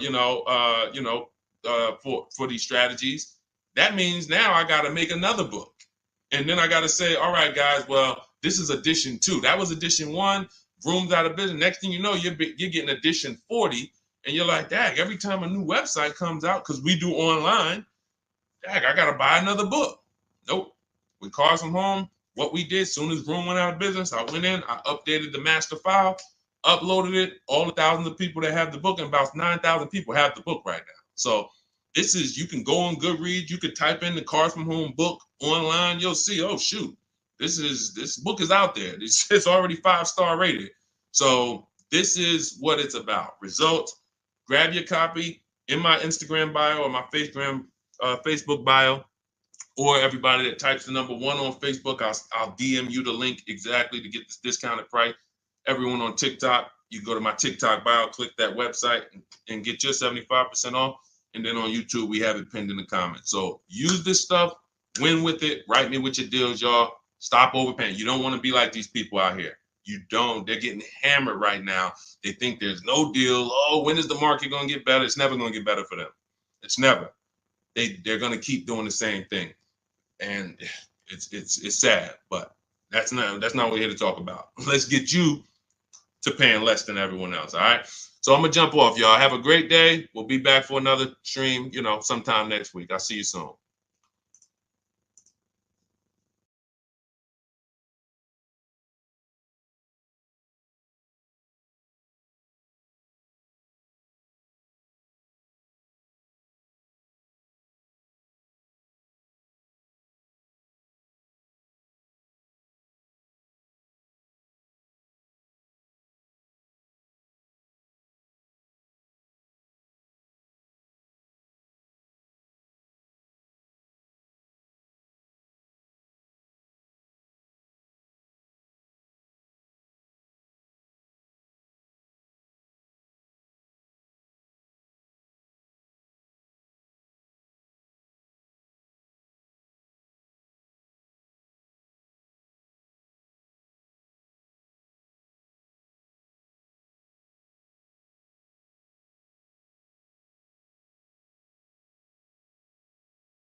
Just hit that. Just take us live. All right, we're live on. We're about to talk some serious car questions and answers. I want you to ask any question you can think of concerning car shopping, so that we can dig deep into it. It looks like Facebook we continue to have trouble with, and I think it's because we already have a stream going there. See if you can get out of that stream, Dolan, if you can cancel that stream so that we can get on the Facebook. But I want you guys to start asking your questions. And Dolan, bring the first question in so we could get the show on the road. And then what we'll do is we can check the back end and try to delete the broadcast from Facebook so that we can get on Facebook. Okay, this is Sam from TikTok. So there's a car for $7,000. I want to sell my car worth $12,000. Can you explain that? Well, who are you selling your car to? If you say it's worth $12,000, then all right. We only get offers to find out what our car is worth. We don't use algorithm sites because that's worthless. An algorithm site is a site like Kelly's Blue Book. You punch in your year, make, model, and in 3 seconds it tells you your vehicle's worth $12,000. Right now, we have companies that bid against each other. And what you want to do is you want to go on your computer, go to CarMax.com, go to Driveway.com, go to Carvana.com, go to AutoNation.com, go to Kelly's Blue Book Instant Cash Offer.com, and go to Car Gurus. All of them will connect you to somebody or some major buyer who pays cash for cars immediately. Literally, quick inspection, drop your check, and you're on to you literally, it's that simple. We are no longer at the mercy of private owners who are going to come by and look at our car and no one buy it and talk us down. There are extremely competitive buyers in the market that I've been telling people about since 2021 when we were cashing out. I was big on telling you guys during 2021 to 2023, during that whole pandemic run, cash out now, because the values of those vehicles will never see them again. So there are some people who cashed out, but that was also the beginning of showing people that you can sell to what is called institutional car buyers. And that is what stopped people from trading their cars. There are people who have learned from me, and maybe other people have mentioned this, that will never trade a car again because you're not getting the money that it's worth. So you go to those 6 companies, Sam, it should take you no more than 20 minutes. They're going to give you their best cash offers. And then you can sell to them and you can go buy something else. But what I want you to get in the habit of doing, everybody, is separating your transactions. What does that mean? Who you sell your car to is different than who you buy a car from. And you need to maximize each transaction. And you're never going to do that mixing all your transactions together, which is what most people do. They go into a dealer and they say, hey, I want to buy a car from you, and I want to trade my car into you, and I need a loan. 3 transactions. We don't do that. We separate them and we bid each one out using online tools. And that's how we get the prices we get. And that's how we pay less than everyone else. Okay. So the biggest thing, first thing, is go to those 6 websites: CarMax, Driveway, Carvana, KBB, Instant Cash Offer, AutoNation. And all of you who want to find out what your car is really worth, you go to these 6 websites, get your 6 offers, and then you'll find out what your car is really worth. We do not depend on any dealer to tell us what our car is worth at all. Okay? Shoot the next question up, Dolan. And you guys can continue to type your questions. We're bringing them in from all platforms. This is Terrell Taylor. By the way, everything that I'm talking to you guys about is out of my new digital book. It's called Cars from Home: 7 Steps to Saving Time, Money, and Avoiding Dealerships. Some of you may have it. If you have it, shout out to those who have it, and shout out to those who've used it to actually pay less than everyone else. And make sure I want you to be like Tiffany. Send me your deals. Send me your deals. When you get your cars, I want you to actually send me the results. Look, this is, oh no, that's not Tiffany. That's someone else who used the book. Look, used the book, got $175 a month less than her first quotes before she used the book. So send me, but you can get a copy of this book immediately for 75% off. It's normally $97. Go to my TikTok bio. You won't leave the broadcast, and you can have the entire blueprint. If you don't want to try to remember everything I'll be teaching you over the next hour, you can have the blueprint. You won't pay the $75. You'll get the 75% off.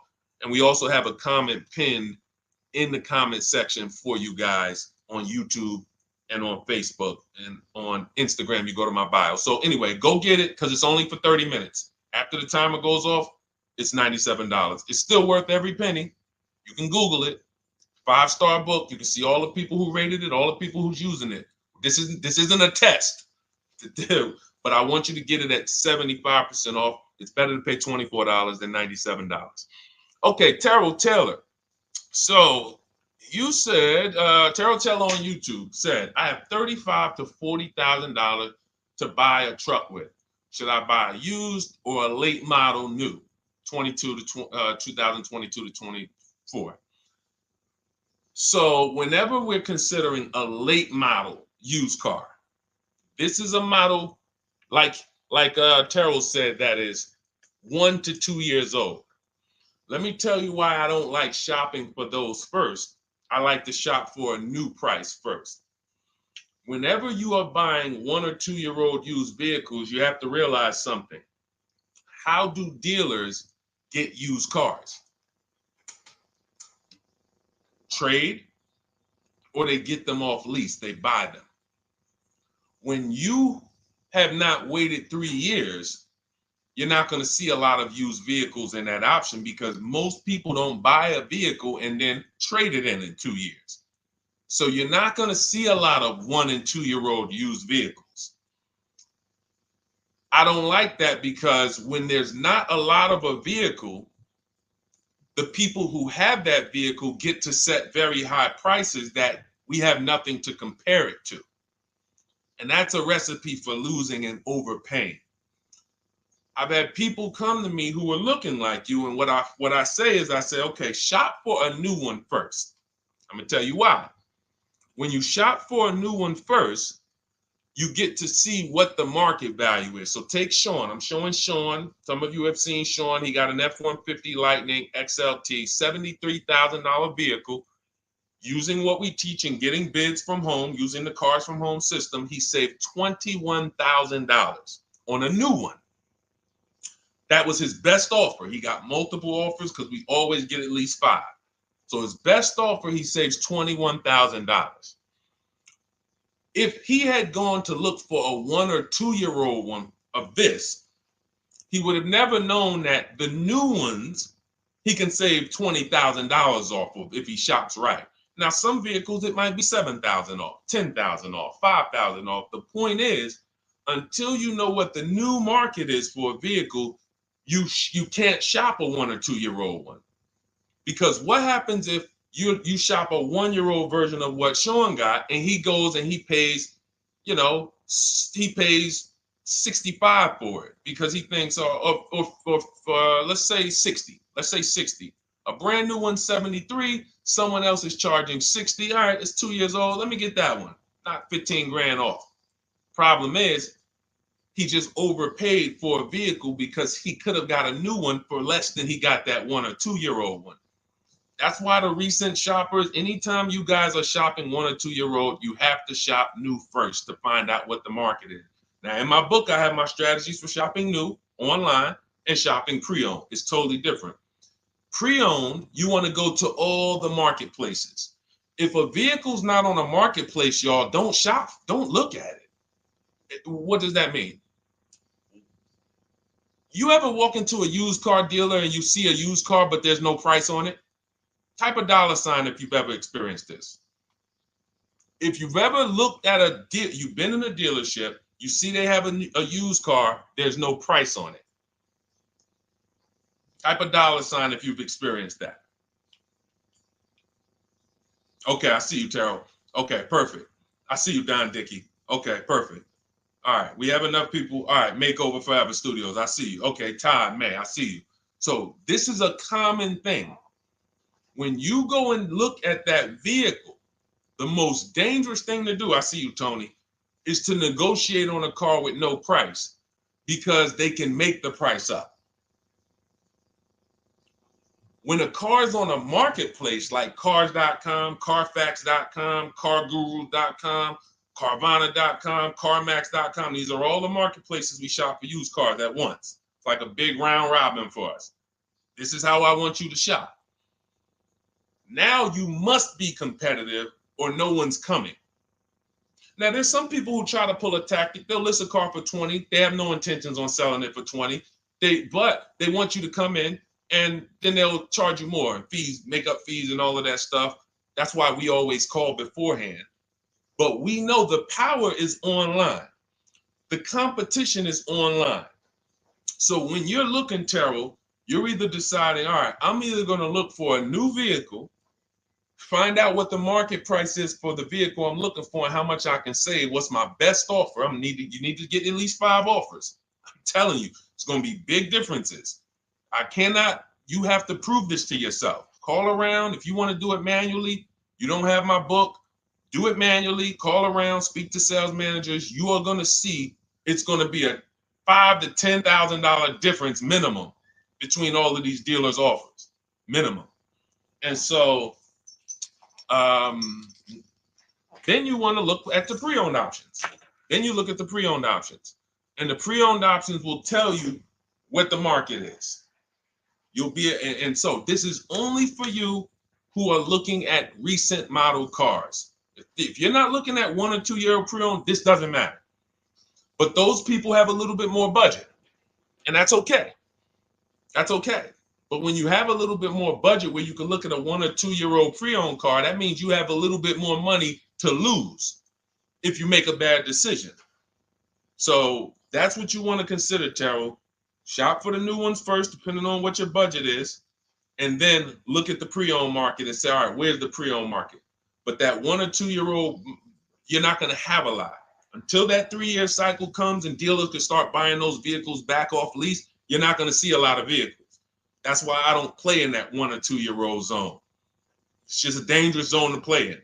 Dealers know, oh, we're the only ones. Hey, we the only one that got this car within 50 miles. Let's charge this for it. And then they depend on someone who doesn't know the market to come in, pay for it, and you can literally overpay by 10, 20 grand and you won't realize it until, a couple years later. Okay, great question though. Great question, Terrell. Go ahead, shoot the next one up, Dolan. Type your questions, y'all. We're gonna get through as many as we possibly can in an hour. I see a lot of questions coming in. Let me try to speed it up. All right, this is Abigail from Instagram. How do I shop for cars and take test drives without feeling like I'm wasting their time? I'm nervous. Okay, first thing to realize, Abigail, you're a very considerate person. God bless you for that. You're about to spend 5 figures on a vehicle. Some of you 6 figures. I love the courtesy, but we are the prize. When you're shopping the way I want you to shop, some of you, this is your first time here. You don't even know, hey, who is this guy talking? I spent 14 years in the car business. 5 years with Mercedes, 5 years General Motors. I've been helping people buy cars and get below market deals since 2019, education-wise. I love it, but you deserve the experience. If you were walking into the mall to spend 15 grand, let's just call it 15 grand, how would you want to be treated? Like royalty, right? Right? So, but I'm going to answer your question, but I need your mindset. A lot of what we're discussing is going to be the right mindset. You are the prize. That's why I don't want you going to dealers begging for discounts anymore. I want you sitting at home making dealers bid. This is how we do test drives on new cars and leases. New cars and leases. This is how we do test drives. I have it in my book because it's that serious. You're either going to have a great test drive or you're going to have a horrible test drive experience. We call and we ask the dealer, who's the most experienced person there? Who does everybody like? Who's the person that, has been there for a long time, just has a great reputation? Oh, that's John. John is just, he's been here 20 years. Everybody loves him. Okay, can I speak to John? Hey, John. My name is Deshone. I'm interested in the Honda Pilot. I just like to test drive it. I'm in the process of deciding what I want. And, do you have this particular model? You have one there that I could test drive?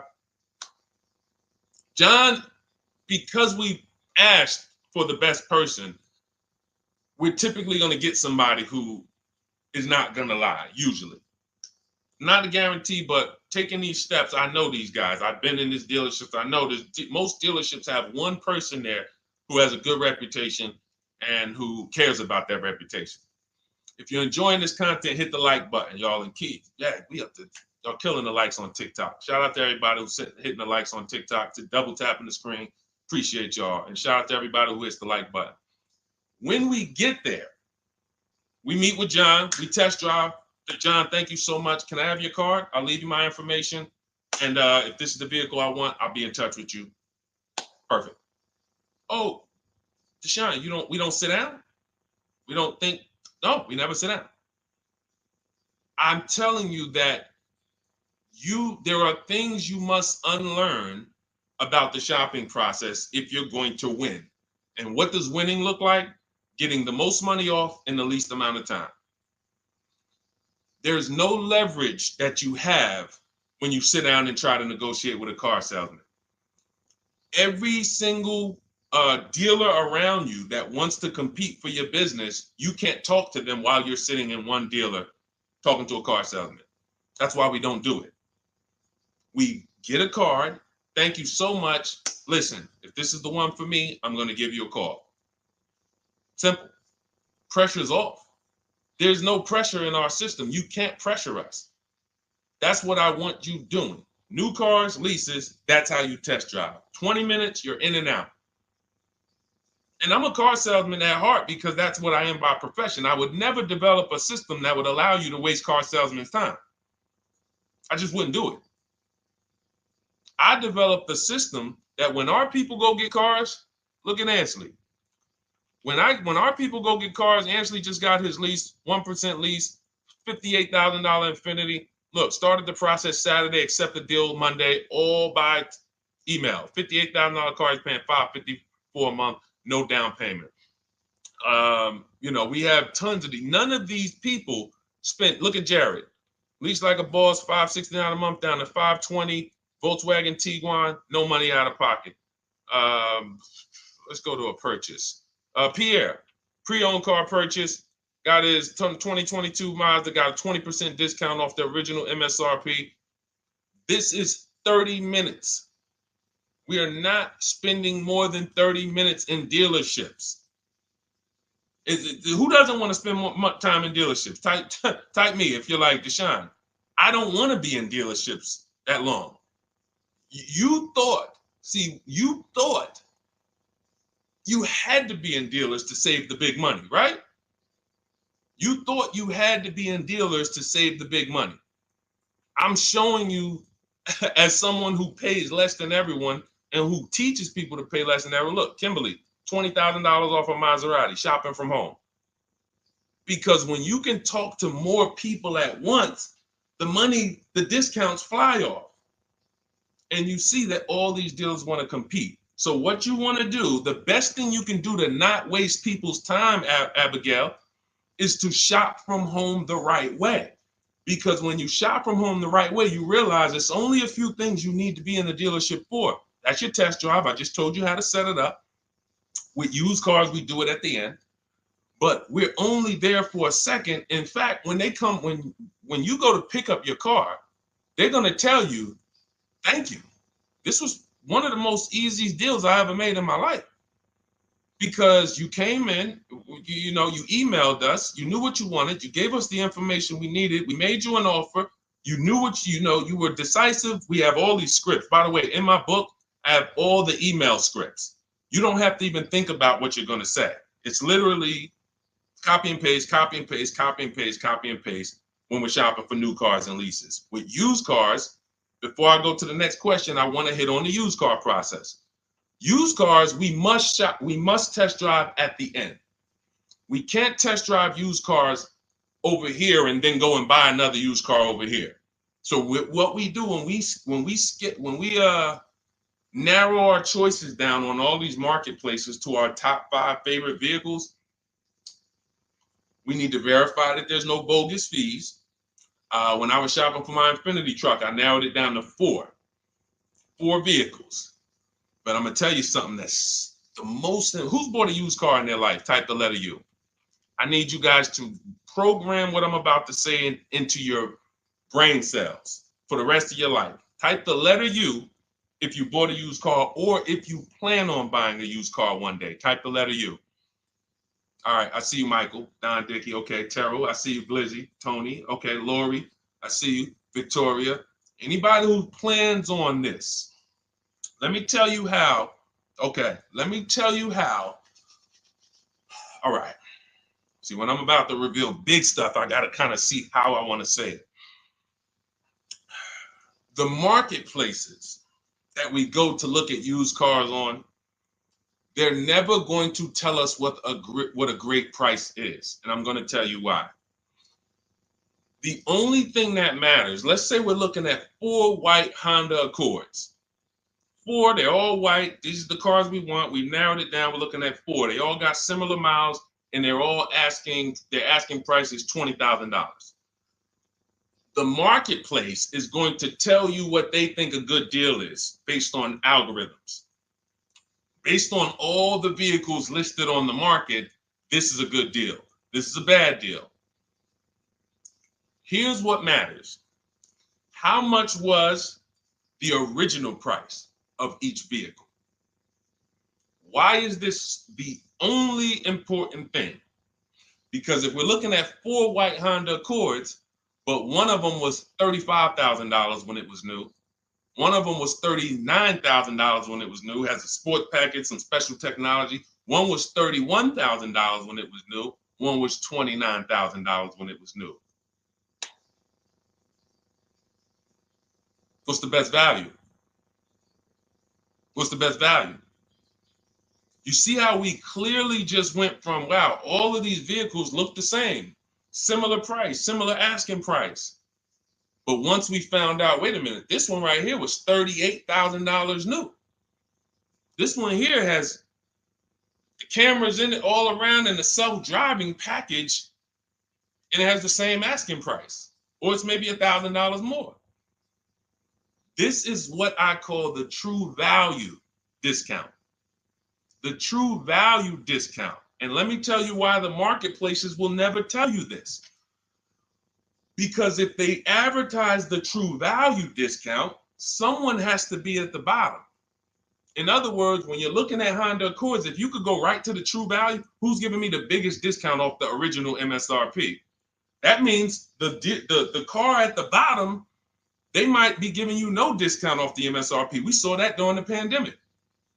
It was people selling, who remembers people selling Toyota Camrys, 3-year-old Toyota Camrys, for the same price as they were when they were new? There was some deal, everyone wasn't. I know a couple dealers, I know a couple general managers who run dealerships who are ethical. And they said, look, I don't care what the market does. I can't sell a used vehicle for the same price it was when it was new. I'm not doing that. Because when that customer comes back in 3 years to deal with me, I'm going to have to help them again. And if I bury them in their car, then I'm not going to be able to help them. But there were plenty of people who was. The true value discount is all that matters, which means we have to know what the car was new. We have to find the Maroni label. We have to go on the Carfax. We have to go to where the window sticker is and get the original price. And then we'll clearly see, oh, that's the best used car. And no one else shops like that. No one else shops like that. If y'all get that, type dollar signs. If you get that, what I just said, type dollar signs. That is what is important, not what they tell you is a good deal. So going back to me, when I got my Infiniti truck, 4 vehicles, all in a similar price range, all white. They were between $1,800 difference from each other, similar miles. But once I found out that one was 46,000 new, one was 48,000 new, one was 52,000, and the one I ended up getting was 54,000. That separated it. The one that was 54,000 new, they were giving me a 42% discount asking price. These are things that help you cut through the mess, the smoke and mirrors of the car business.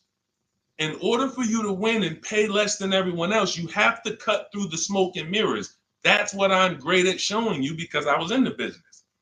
So these are the things that, again, if you say, Deshone, I need the whole blueprint. I need to give me the step-by-step. Leasing, used cars, high mileage, new cars, give it to me step-by-step. That is my new digital book. It's called Cars from Home, 7 Steps to Saving Time, Money, and Avoiding Dealerships. It'll be in your inbox in literally 5 minutes, and you get yours for 75% off. Support yourself and support your family by getting your copy. Go to my YouTube comments. We have a link right there pinned for you guys. We have a link in the Facebook comments. Get your book for 75% off for the next 30 minutes. You'll see a timer on the page. Now, if you're on TikTok, click that picture of me and go to that link in my TikTok bio and click the one that says 75% off to activate the 75% off link. Get your book so that you never have to wonder about this. Now, we're going to continue, but I just know as we answer more questions, some of you are going to forget that. What we just went over in the last 10 minutes, this next question, you're going to forget all of that. All right. Now, Dennis Gamister from Instagram, on a lease agreement, does the deal use the MSRP or the discounted price? So when we're shopping for leases, this is what we do. We get all our offers with, this is how we construct our offers. If you've ever looked on these commercials and you saw, well, Deshone, when I look at leases, though, it seems like, one, they limit me on miles. And then I also see that they want a bunch of money up front. You are correct. But they only limit you on miles according to the miles you told them you were going to drive. They don't pick the miles for you. We select the miles.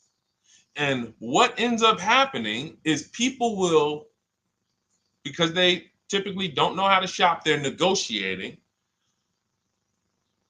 They'll say, all right, well, my payment's $400.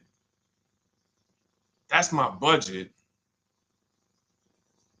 I drive more than 10,000 miles a year, but I guess I'll just take the 10. Instead of paying $20 more to get 12, they'll take the 10, and then they'll say something like, if I go over, I'll just buy it. Horrible idea. Absolutely catastrophic idea. Or if I go over, they blame the lease. They literally will get the penalty, get the bill for the 6,000 extra miles that they used, and they're charging them 25 cents a mile now, and say, man, this is why I don't want to lease, because they limit me on my miles. No, they didn't. To save $20 a month, you pick the lower miles. You can customize leases up to 15,000 miles if you want, 18,000 miles. Look at Jen. Jen just got her lease on her Honda. Hold on, where's Jen's lease? She got an 18,000 mile a year lease. Now, the way we shop is 12,000 miles per year, only first month's payment due at signing, and we shop it taxes and fees in the payment. Jen, her best offer on her Honda CR-V hybrid, which is one of the most popular hybrid crossovers in the market, she got $512 a month, 12,000 miles. That's a 1.3 lease. We'll talk about the 1% rule for great lease deals and the 1.5% for overpaying. She gets 1.3. She bumps it up to 18,000 miles per year. But look how much more, y'all. $50. So for $50 more a month, she, instead of driving 12,000 miles, she gets to drive 18,000 miles. And she gets to drive as much as she needs to for $50. Versus her saying, you know, I'm going to take the 12 knowing I don't drive 12, and then I'm going to get penalties and, again, blame the lease. The lease is custom. And the first time I learned about high mileage leases was when I was working at Hyundai. I was a manager at Hyundai for a short period of time. It was a highway dealer. The guy ended up going to jail. It was typical, like, you know, I've worked in some dealers, some phenomenal dealers, but this one was like, if you ever could imagine the prototypical highway scam dealership, I mean, this was it. So I was only there for 6 weeks, but I was a manager. And what I saw was I was taking care of this guy's lease who was just finished with it. He had 72,000 miles on it. And I went out there and I said, wait, you leased this? 72,000 miles? He said, yeah, I always lease now. He said, I used to come in every time I bought a car. My negative equity was ridiculous. $15,000, $10,000. I had to keep writing these big checks. And I just said, you know, let me switch to leasing. A customer taught me about high mileage leasing. That's why when I say car salesmen aren't trained, they're not trained.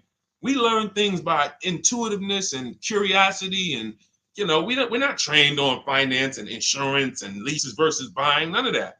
You know, so anyway, I said, wow. And so I looked at his payment.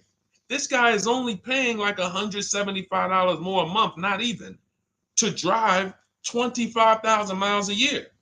So if a normal Hyundai lease was $299, he's paying $450, $475, and he's driving 25,000 miles a year. Boom. Drops it off.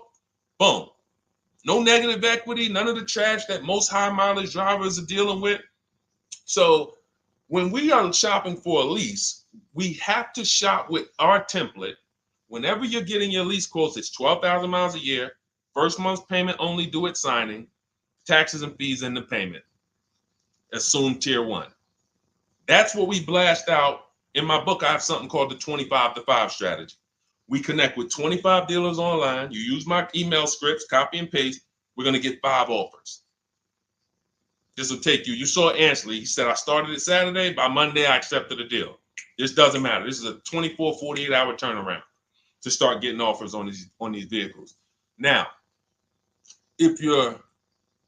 once we're looking at offers, we take the MSRP. We take the monthly payment. We divide it into the MSRP.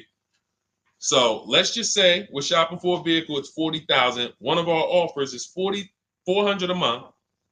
$400 a month. No money due at signing. Just $400. We drive off. We divide that into the MSRP, not the selling price. The MSRP. So now we divide that into $40,000. we can see and we multiply by 100, that's a 1% lease. The 1% lease rule has been around for the last 20, 30 years. If you could lease a vehicle and the offers is under 1% of the MSRP, it's a steal, great value. Because a $40,000 vehicle with no money down to buy would cost probably $800 a month on a 5-year loan. So it's incredible value. It's a steal. You don't have to worry, am I overpaying? Nowhere near. You're still in the vehicle. And we have some people who shop from home using the car. If you're Deshone, do those deals really exist? If you're on YouTube or Facebook, you can see right now, look, Greg got a 1% lease on his Kia EV6 Win, $527 a month, $56,000 vehicle. Look, Zafrina, $579 a month, $65,000 vehicle. Ansley, you saw Ansley's Infinity. Rosalie's Infinity truck. Right here. Look, it's paying $592 a month, $59,000 vehicle. 1% lease deals are out here when you know how to shop. Now, that's a steal. That doesn't mean that's the best. That doesn't mean, if I can't get a 1% deal. In order to get a 1% deal, you have to not just shop. You need major support from the manufacturer. The lease program has to be good. The rebates have to be good. The residual value have to be good. The money factor, which is the interest rate, have to be good. There's a lease program that no dealer can control. So when we get these offers, that's how we're judging them. Divide the monthly payment into the MSRP. In my book, I have a calculator that I created where we put all our offers into it, and then it spits out what we call counter offers. So we get 5 offers, 7 offers. We put them all into this calculator I created. Again, this is the best $24. If you get there for $24 before that 30-minute timer and you get your copy, it'll be the best $24 you ever spent. I hold myself accountable to that. You can Google the book and read the reviews. There's software that we created that that's how you're judging your leases. You're looking and you're comparing to the 1% rule. Now, when you get to 1.5%, we can't make those deals. We're paying too much for a vehicle that we're giving back. We have to see, there was no indicator before I created the 1.5% rule. As much as I love educating people on leases, the only people who should be leasing is if you're not keeping your cars 8 years. All of you long-term people who are like, you keep your cars more than 8 years, don't think about leasing at all. You should be shopping for below market purchases. But if you're not keeping your cars 8 years, you're losing thousands of dollars not leasing cars. Depreciation is where you lose. Resale value is where you lose. So the 1% rule is what our anchor is, but 1.2 is great value. 1.3, great value. 1.4, good value. 1.5, good value. Anything over 1.5, now we're paying too much for a vehicle that we're giving back. So that's how we're judging. That's how we're judging and comparing our lease offers. And with the calculators that are in my book, you can literally do this in seconds. This stuff, these mathematical things that used to be complex, even hard for me to explain, when you're using the stuff in my book and you're seeing, wait, man, there's calculators, I can do this, boom, boom. Why don't these calculators exist on Google? Because anything that makes dealers compete, they're not going to make for you. They'll make stuff for you that allows you to see more and do this and make it easier and faster and connect to get a loan quick. But competition, any tools that create competition, they're not going to make those for you, because that's where the real money comes off, when you make dealers compete. Okay, so you want your copy of Cars from Home, 7 Steps to Saving Time, Money, and Avoiding Dealerships. Click the picture of me on Instagram or TikTok. It's going to take you to my bio. You won't leave the broadcast. Click that link and then click the button that activates the 75% off, and you'll have 30 minutes. Once the timer goes to 0, the $97 price is what you have to pay if you want it. It's up to you, but $24 is much better than $97. $97 is still a great price. I have no doubt that you guys would write me, especially the more you use this. 1, 2 cars, 3 cars. You get 1 lease this year, a used car next year, a new car about 4 years. And Deshone, what about when websites change? What about, this is an online system. Websites go out of business. Vroom went out of business. They were in my book. We used to get bids from them. to sell cars to them. When we were shopping for used cars, they were in my multiple marketplace strategy. They went out of business. I went right into the master file, updated the 9,000 people that had a book. It was probably like 2,000, 3,000 at that particular time. And the next time people opened the book file, there was no room. That's why the book is digital. That's one of the reasons. You'll see the other reasons is I have scripts that I link you to. I have PDFs I link you to. Videos I link you to. I couldn't do this with a real physical book. So again, in the YouTube comments, in the Facebook comments, we have a link for you guys to get your book at 75% off for 30 minutes and use it. All right, Dolan, shoot the next one then, brother. Let's go. How old of a used car should a person buy? That's based on budget. I like to start with when we open those marketplaces, Tony, you want to start with the most recent cars. The first thing you're doing when you open up the marketplaces, y'all, first of all, we're creating accounts. Out of all those marketplaces I named, 6 or 7 of them, we use 8. We use eBay Motors, we use Carfax.com, we use Cars.com, Autotrader.com, CarGurus.com, Carvana, CarMax, Driveway, and that's 8. 7 of those, or 6, allow us to create an account. Why is it important to create an account? So that every single new car that matches our criteria, as soon as it's listed, we get a notification.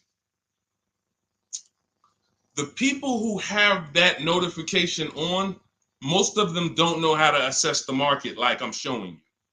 So even if they get a notification that the car was just posted, they're not going to have the information to take advantage of it. They're going to hesitate.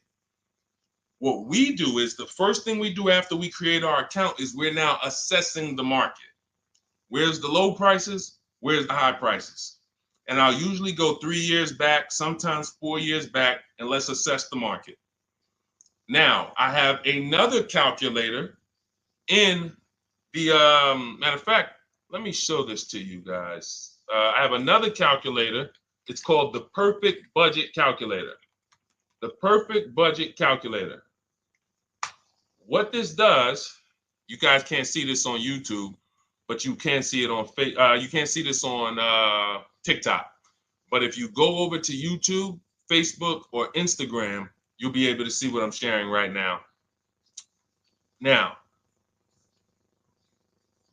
what often happens is, let me share this. Hang on. Boom. Okay.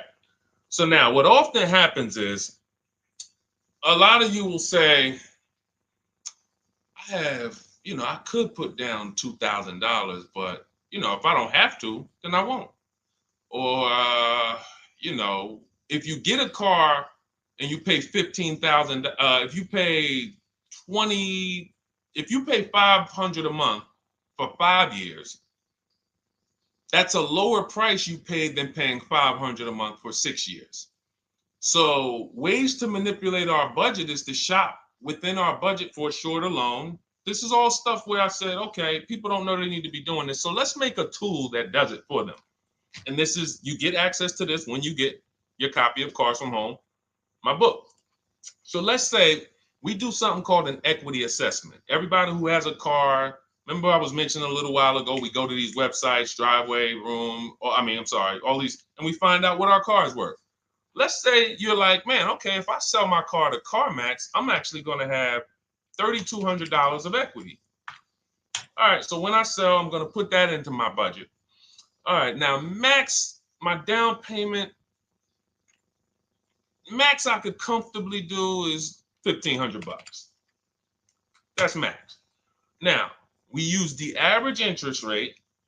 And in my book, I give you a link to see what the average interest rate is at the particular time you're going to be shopping. Let's just say it's 6.9. Now, we enter a comfortable monthly payment. Let's say you're like, all right, I don't want to go any more than $425 a month for 6 years. That's my max.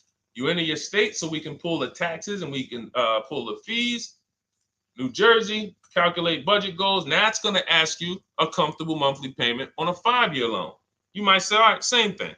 I still don't want to go over 425 no matter what. Perfect. What this does is create multiple goals. And it creates multiple goals. It creates a starting point. Now, if you find a car at this price, $18,776 or less, you can do a 5-year loan, use none of your equity, so this will go in your bank, and use none of your down payment. Now, next goal may be, okay, $22,000 or less. 6-year loan, no equity, no down payment. So the first two goals are no money down goals. If I find a car anywhere in these price ranges, I can do these deals, no money down. Now, this is one where I use my equity, but no down payment. Goal number 4, I use my equity for a 6-year loan, no down payment. Now, goal number 5. Now you can see the price of the car is getting higher.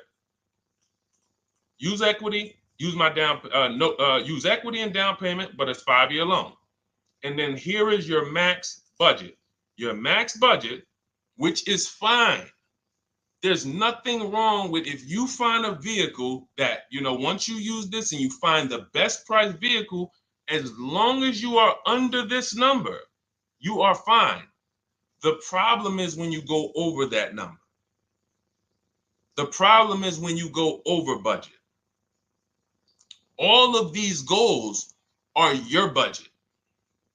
So when I got my Infinity truck, I got my goal out. It was my fourth goal.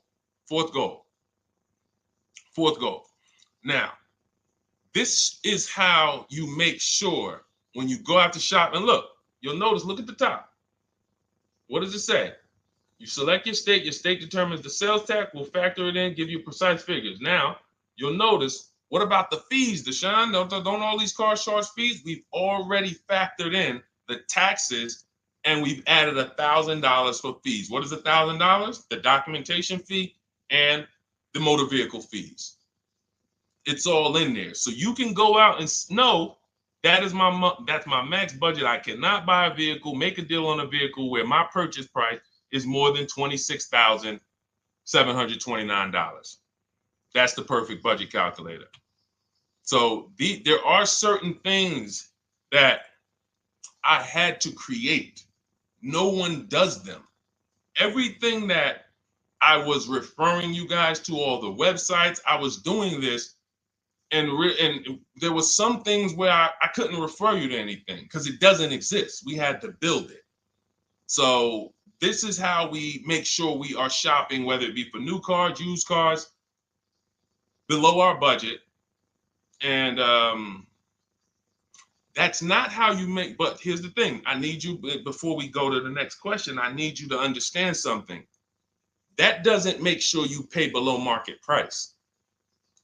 You have to combine this with getting bids, because you can be within your budget and pay over market value. There's 3 types of prices you can pay for a car, whether it's a new car, used car, or lease. Did you pay market value? That's what everyone's paying. Average. Did you pay over market value? Our only deals we make are below market value. And the way that happens is through bidding and creating a marketplace around you where all these people are competing for your business. That is how you combine that with the budget. This will keep you below your budget, but it does not guarantee. If I gave this to you, all of you would be like, this is great. I'm never going to go over my budget again.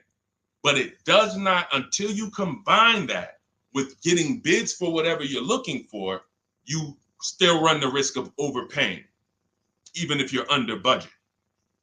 Okay? Clear? Type $ if you're all clear before we move to the next question. And there's no way for us to do this manually. If there was a way that you could do this manually, trust me, I would have told y'all to saw me make a video about it all day on my social media. There was just no way. We had to build software. In my book, you guys will have access to at least 5 calculators for counter offers for new cars, true value discounts when you put the new price you put the original new price of the used car deal, whatever used car you're buying, you put the new car price in, and then you put in the asking price, and it tells you the true value discount, perfect budget calculator. We have at least 5 softwares that I've custom built, and to make sure you guys get great value. So again, I didn't want to be the person who said, you guys know, there's plenty of people who be like, man, the value I'm giving you guys, I'm gonna charge $2.99 for the book. Whatever. The people who pay, they'll save the money. And the people who pay, there'll be some people, because some people are gonna pay, they just see value. Poor people look at cost. Wealthy people look at value. People who are into financial literacy they don't ask themselves, how much does that cost? They ask themselves, what's the value I'm getting from that?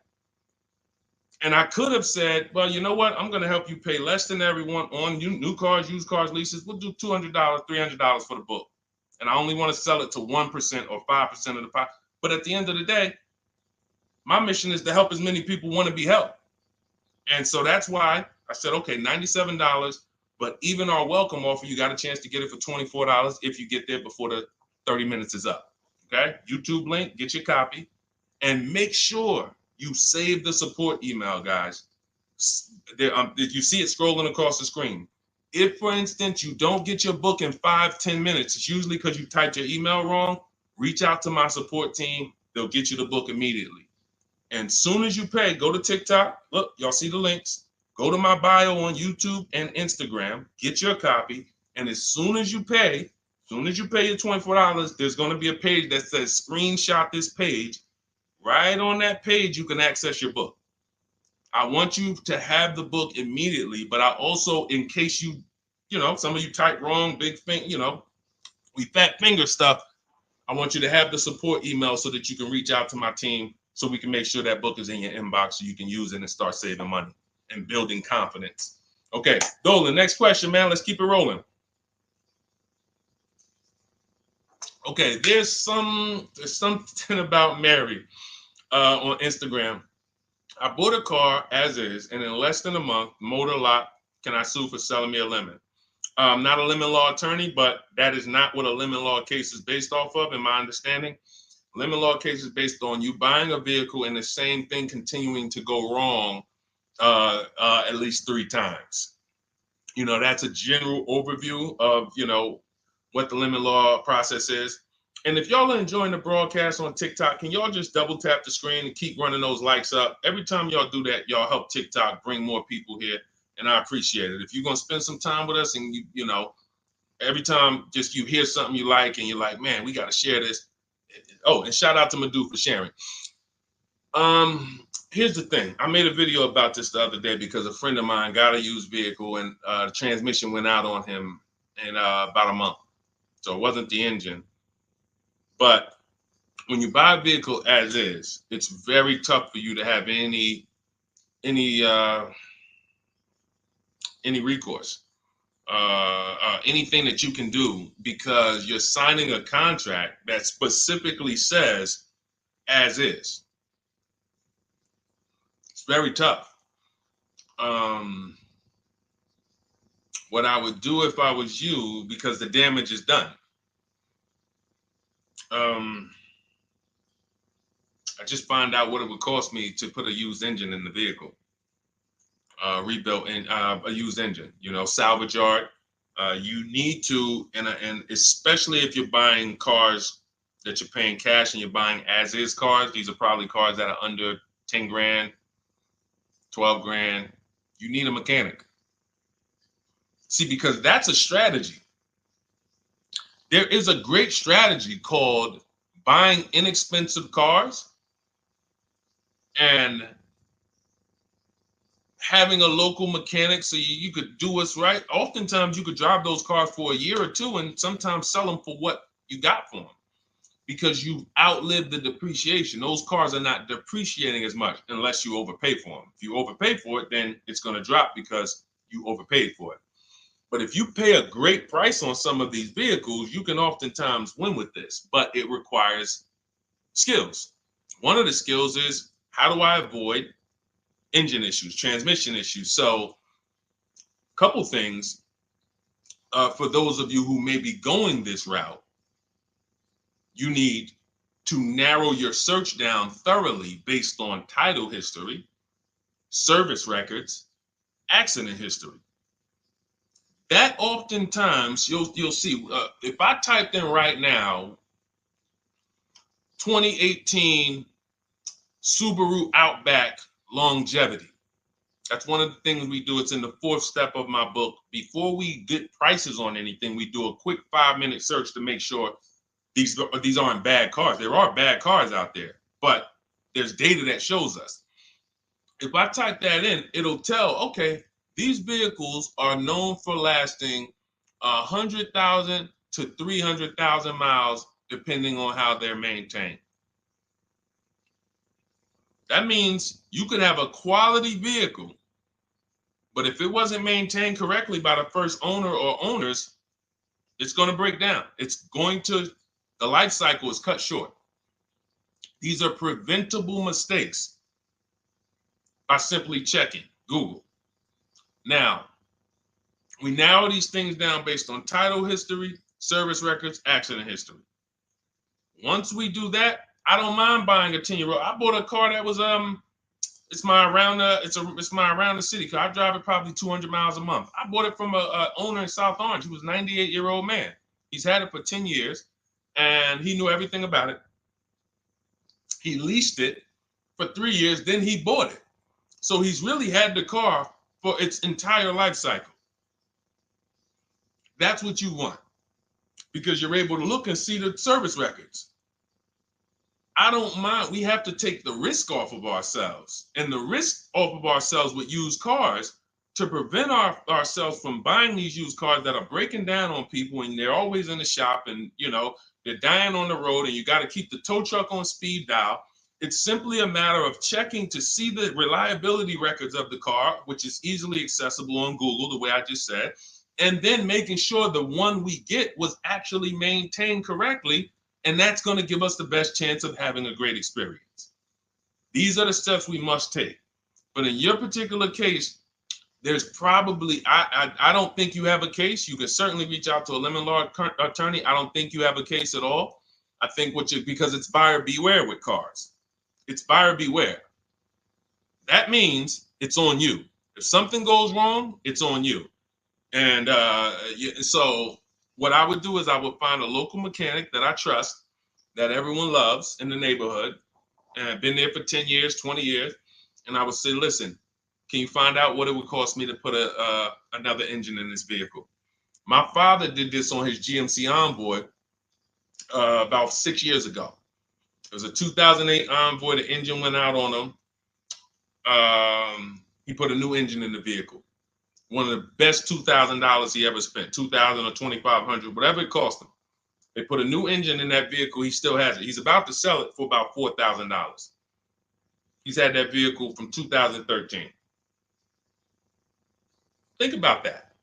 A lot of people, engine goes out, they sell the car. It's worthless now, so they take the loss. Meanwhile, man, let me come up with $2,500, and I still got no car payment for the next 6 years. We don't need to be so quick to go replace our cars. If we follow these strategies, we can actually, I love to see more people doing that.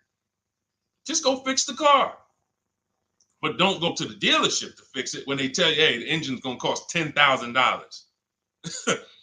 And what does the dealership say, y'all? When you have these major issues and the dealership tells you the transmission is $7,000 and a new engine is $10,000, what's their suggestion? What's their suggestion when they tell you that? Because they already know you're gonna be like, yo, what the heck? I can't pay all of that. What's their suggestion? Let's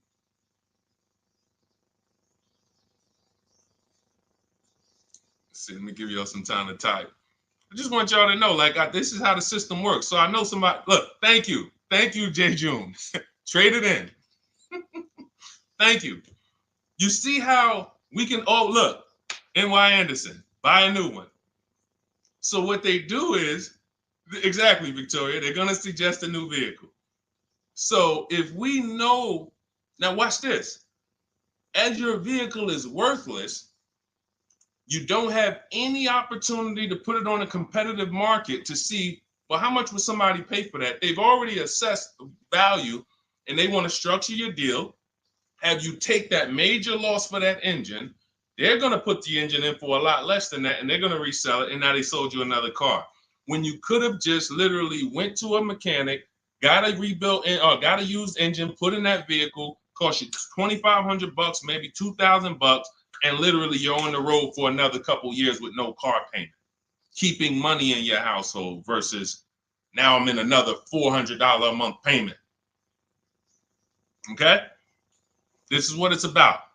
And if you're like Deshone, well, I don't want to keep a car that long. We talked about you earlier. You shouldn't be buying cars.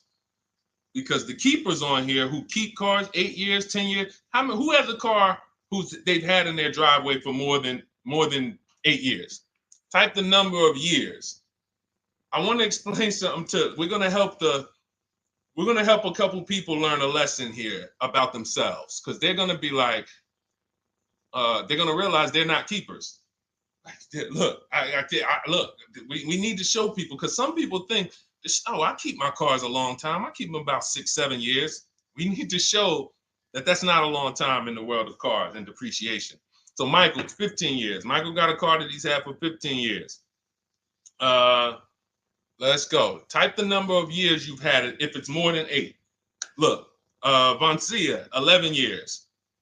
Let's see. See, a lot of people don't keep their cars. Look, N.Y. Anderson said, I drove my last car 14 years. All right, Connie, 15 years. She has a 2004 Chevrolet. Tony on Facebook, 2006. Now, watch this, y'all. If you ask me, Deshone, what's the way to get the most money out of a vehicle? It's to do what they're doing. Tanaya, 9 years. No, Renata, not less than 8. Not less than 8. We're trying to put you into a different cat. We're trying to help you see the category you should be in. Look, 9 years. Donna, 15 years. What's so important for y'all to see about these people is that they have beat depreciation. And that means whatever their vehicles are worth today, a year from now, they're going to be worth about the same. If their vehicles are worth $4,000 today, a year from now, they'll be able to still sell it for about $4,000. But the thing is, they're trying to get the most money out of it because the cost of replacement is expensive compared to what they're doing. No matter how much they got to pay to keep those vehicles on the road every year, a little couple $100, maintenance, whatever, it's nothing compared to going and getting a new car and bringing hundreds of dollars a month or thousands of dollars in the form of cash out of our household. And everyone's not going to do that. And that's okay. You should not be buying cars. You should be shopping for below market leases. Because again, there's 2 ways to save money. Do what the keepers do. You just saw all the keepers. We shouted out all of them. And the other way is to go in and not tie money up in the vehicles in the first place. When you look at somebody like Danielle, she's driving a $44,000 Audi, 2024 Audi A3. That vehicle is $800 a month to buy, no money down. $800 a month for 5 years, maybe $700 a month for 6 years. She's paying $550 a month. She didn't tie up the money in the first place. That's the name of the game with leasing. Bonita on her Telluride. This is also to show you it doesn't matter what the market does. The market could be up or down. We're going to pay less than everyone. This is Bonita. She got a Kia Telluride during the pandemic when everybody was paying ridiculous prices. That's why I show her 2022. Look at the date. She said, I'm driving my dream vehicle, $600 a month. People were leasing. And I know if somebody watching this and they're like, if you leased a Kia Telluride during the pandemic, you are not paying what she's paying with no money down. I know it. I know it. People were DMing me, Deshone, I want a Telluride. They want $900 a month for them. I know people weren't paying $600 a month, but she came in, used our bidding system, used the same strategies you're going to have access to in my digital book. She got $600 a month from home without being in a dealership. Her dream vehicle. This is how you win. You're either going to not tie up your money in vehicles. You're going to drive new vehicles that don't have problems because they're always under warranty and you're paying cents on the dollar compared to people purchasing. Or you're going to be a keeper like Michael and like Donna and like the people who said, okay, I'm keeping my vehicle this long. That's why in my book, it's 7 steps. But the first step is to ask yourself how many years you're keeping your next vehicle. That is the first question I would ask you if you and I were shopping together. My first question to you would be, Michael, how many years you want to keep the next vehicle? 8 or more or less than that? If you said to me, Deshone, I'm going to keep it at least 8. All right, let's go for the purchase. New or used, depending on budget, but we're purchasing. We need to find a below market purchase. If you said, Deshone, I'm 6 years max. I can't see myself keeping a car more than 6 years. All right, we're going to shop for a below market lease. Because the money you're going to spend in a below market lease, when you get these below market lease deals, not commercial leases, not what you see on advertisements. Those are ridiculous prices. We don't pay those prices.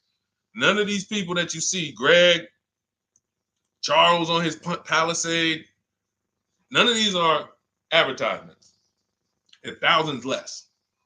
But when you're putting money in the cars and you're driving brand new cars, this is how it was for me when I was 22. This started for me at 22. I was working for Pontiac, and I leased a brand new Pontiac G6. It was $256 a month. $256 a month. It was like a $21,000 vehicle. Same time, I had a friend of mine. She got a I don't want to say it because she might be watching this, and this is no shot at her. I didn't understand enough to teach her back then because I was new in the business. She went and she bought, let's call it a Honda Civic. Now my car was bigger because the G6 was a mid-size vehicle. The Honda Civic is a compact vehicle, but she bought it. $20,000 vehicle, 22, whatever it was at the time, paying almost $500 a month. Like, that's a $500 payment. That's what it is. So my young household, I got a newborn daughter. I got a new car I'm paying $256 a month for. Same time, it's got families around me. They're in their 20s, but they're paying $500 a month. This is what showed me, wait, something's going on. And I never stopped. I bought a used car at that time, but since I've had 4 Infiniti leases, I've had a Jeep Grand Cherokee lease, and people always think, D, you must be paying ridiculous money. I see you get new cars every 3 years, but they don't. I'm driving $40,000 cars, $45,000 vehicles. I never paid over $400 a month. Not one of my lease payments was ever. I remember I got this Jeep Grand Cherokee, and it was a $35,000 Jeep Grand Cherokee Laredo, 2018. When I got my offers, the best offer was $330 a month, 12,000 miles per year. And that's what I was driving. If I was driving 15, I would have bumped it up to 15,000 miles per year. I got $330 a month. I went in there and I gave them $330 for that Jeep Grand Cherokee, and I drove off. $35,000 vehicle. This is what I'm telling you guys. This is what is called deal structure. If your deal is not on the right foundation, if you buy but you should have leased, you're overpaying by thousands and thousands of dollars. And you're going to have subpar vehicles with that run out of warranty, and you're going to have the same payment. You're going to have higher payments. I need you out of these 2 categories. I need you in one of these 2 categories. I'm either going to keep my vehicle long enough to beat depreciation, 8 years or more, or I'm shopping for a below market lease. I'm not going to be stuck in the middle no more, buying vehicles and then selling them while they still have a loan on them, negative equity and all of this stuff.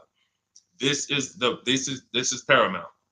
Okay? The buying versus leasing thing, I need most of you to put this to bed today. And I think I'm one of the only people that goes into buying versus leasing by the numbers. It's not opinion based. It's not, oh, I think you should lease if you're, depending on the car here, it doesn't matter the car. Doesn't matter the car. You can see Teddy's, let's show Teddy's luxury. Teddy got a BMW. Doesn't matter. He wasn't going to keep it 10 years. Look, goes on a BMW 2024 i4 M50. It's a $73,000 vehicle, $856 a month. $856 a month. Look, he said the dealer's initial offer came in at $937 using the counter offer calculator. Using the counter offer calculator, he counted at $829. 8:56. If you just jumped on the broadcast, I showed you some of the calculators that I created that are in this book. In my book, there's a reason it's 5-star rated. There's a reason people that you can go read what your peers say about that book. Get your copy for 75% off. It's in my TikTok bio. Click that picture of me. Click the link. Same thing on Instagram. Go to my bio, click the link, and you'll see a button that activates the 75% off book. And if you're on YouTube or Facebook, it's in the comments section. 30 minutes only. Get your book so you can have access to all of this. Unless you just have an incredible memory and you can remember everything we talked about over the stream, but none of you can. I know none of you can. That's why, I couldn't even do it. It's just too much. We're talking about used car strategies, new car strategies, lease strategies. You guys, you're not gonna remember all of that. But anyway, let's go. All right, I think we got time for a few more. Go ahead, Dolan, keep it rolling. Make sure you guys screenshot the support page. As soon as you pay for your book, the book is on the thank you page. Remember that. I don't want you, I send you the book 2 ways. As soon as you pay, it says access your link below, open it. You can click it and save it right to your phone or computer right then and there. If you do not save it right then and there, make sure you screenshot the support page or use the support email that's scrolling through the screen. This is not for questions. Do not send me general car questions here. I don't answer questions by email. That is strictly for those of you who have your book and you're like, or you paid for the book and you're like, okay, where is it? It's usually because the email was wrong. That's okay. Hit that support email so that my team could send you the link out so that you can have your book today and start digging into it and using it. Even if you're not shopping right now, you can still map a plan out. Go ahead, Dolan, shoot the next question up.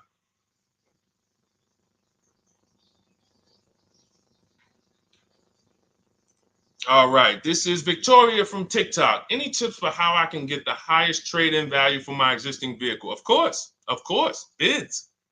Bids. First of all, you just said a curse word. You may not know, but we don't use that T word here because you're never going to get anything. You're not going to get a max value for anything trading. We are fortunate that we have the opportunity to get bids from cash buyers in the market. And I'm not talking about cash buyers like Facebook Marketplace where a person, it's one of your neighbors from your town coming to look at your car. I'm talking about institutional cash buyers. People who cut a check instantly and, they do an inspection. That Jeep Grand Cherokee I sold to CarMax, they were the highest bidder 3 years ago during the pandemic.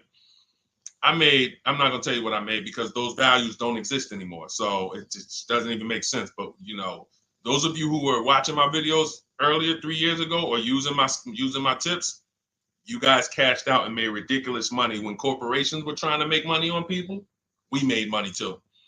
But CarMax won the bid. I went down there. They did an inspection on the vehicle. They came back. Accounting department came, cut me a check. I walked away with a check. That's it. You don't want to trade. You want to sell. You want to break your not even break your transactions. I need you, Victoria, to realize there are three transactions in a car deal. Who you're going to sell your car to, that's one. Who you're going to buy your car from, that's another. Who you're going to get your loan from, that's the third one.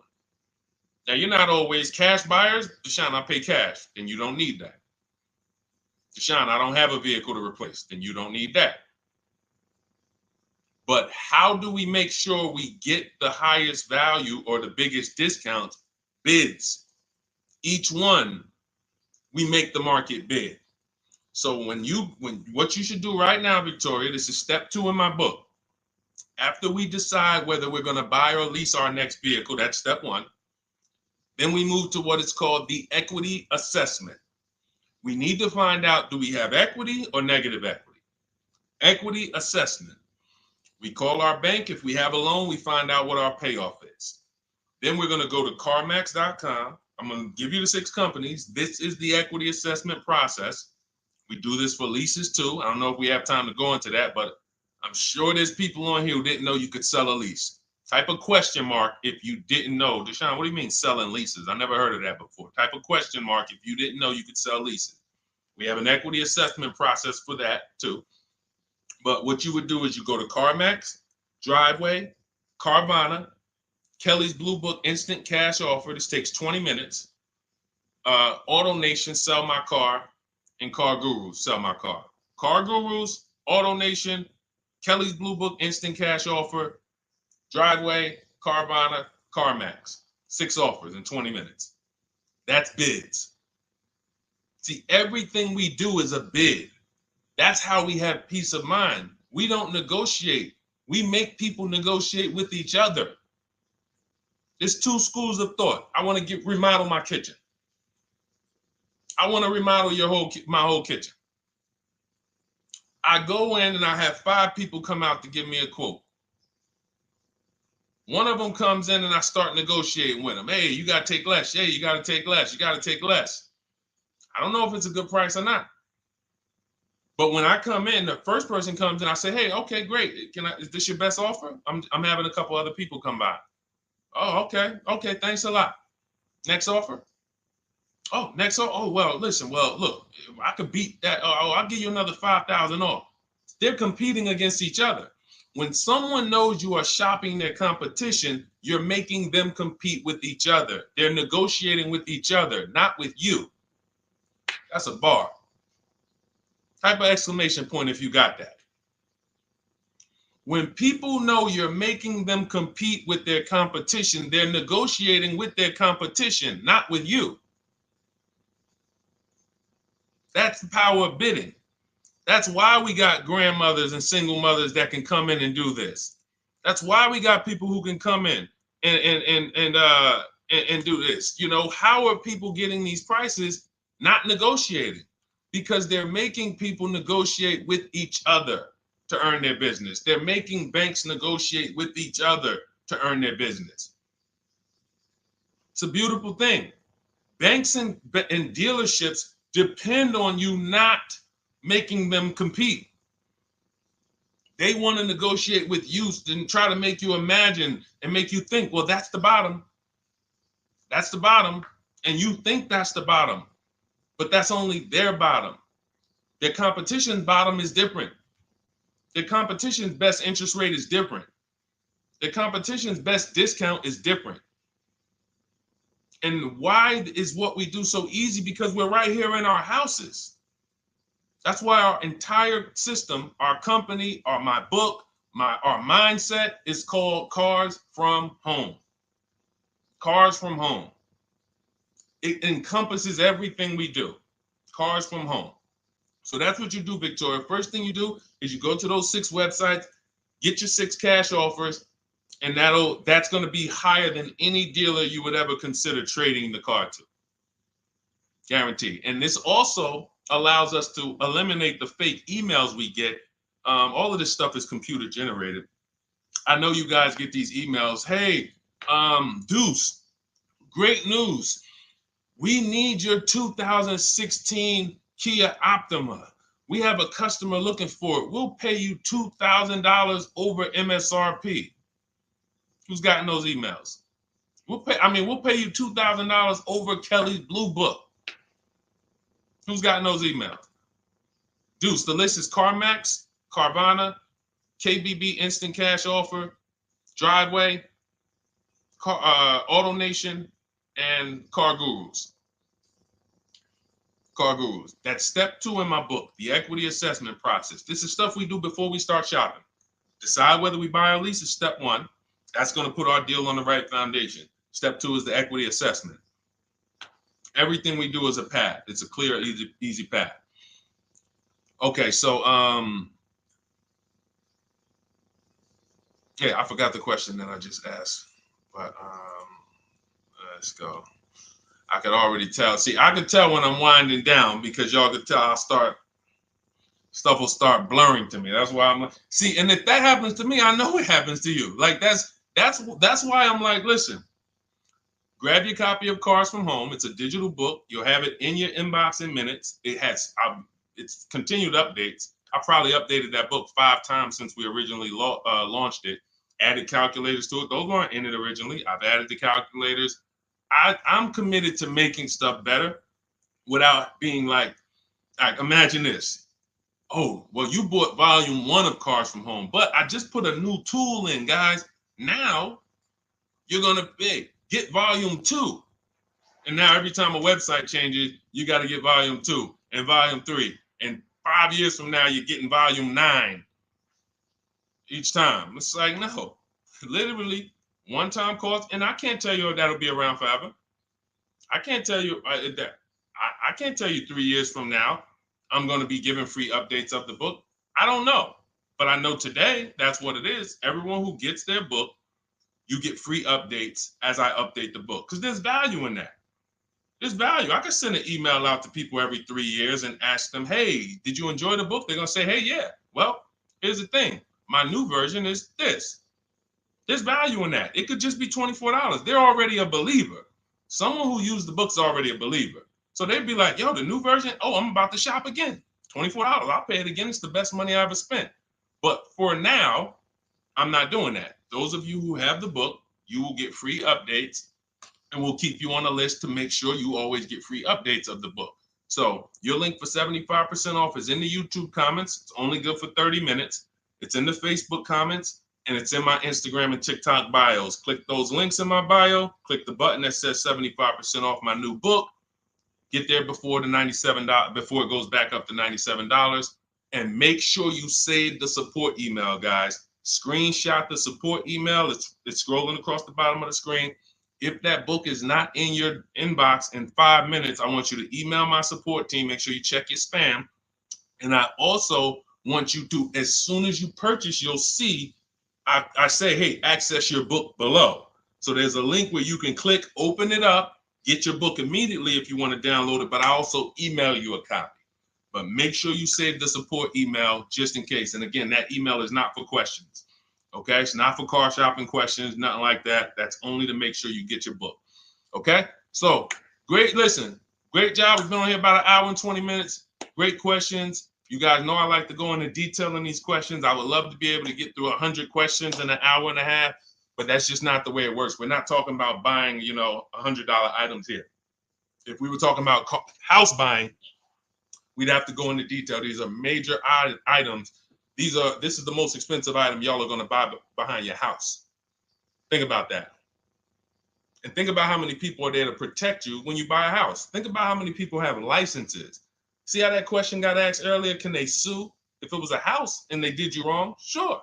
You can go before the real estate commission. People can lose their license. People can lose their ability to practice real estate. If they did something unethical, you can bring them before a court and a judge, and you can have recourse. You can get, justice. Cars, you got nobody. No one's licensed. The person who's helping you buy your car that you're sitting there negotiating with, which I want you to stop, they might have just got that job. And they didn't get that job because they're a finance expert and they're someone who understands how to help you, because they're not going to ever make you compete against. They're never going to put you in a position where you can make them compete. They'll say, hey, let's negotiate. But here's the thing. That person just got a job because, you know how many people walked in a dealership with a good smile and a good personality? 2 weeks later, they're selling cars. These are the people that are helping you. They're not licensed. They didn't go through school. They didn't go through ethics training. They didn't go through any of this stuff that realtors and brokers have to go through to help you buy houses. So when you get your car, it is on you. That's why you want me working with you. You want my blueprint. You're not by yourself. You're watching my videos. Once you get my book, you can stop watching my social media videos. I don't want you watching my social media videos if you have my book. It's just going to confuse you, because what my social media videos do is warn you what not to do. That's what my social media videos do. Don't do this. The worst thing you could do is this. The worst thing you could do is this. Don't do this. My book is teaching you what to do. It's telling you what to do. It's not an education book. It's a do this first. Step 1, do this, do this, do this. Step 7, hey, congratulations, we're taking delivery. We're not focused on that. So once you get my book, you don't have to watch my social media videos ever again. And I want to say that because a lot of people will get the book and still be watching them and trying to piece it together. You got my blueprint. You don't need those videos anymore. Okay? So always a pleasure, y'all. God bless you. To those of you who have your book, make sure you email me when you pick up your cars, send me all the details. Deshone, check this out. This is what I got. This is what I paid, so that we can bring you guys into the stream and continue to tell everybody about you. So about the results. All right. God bless y'all. I will see y'all on the next stream. Always a pleasure.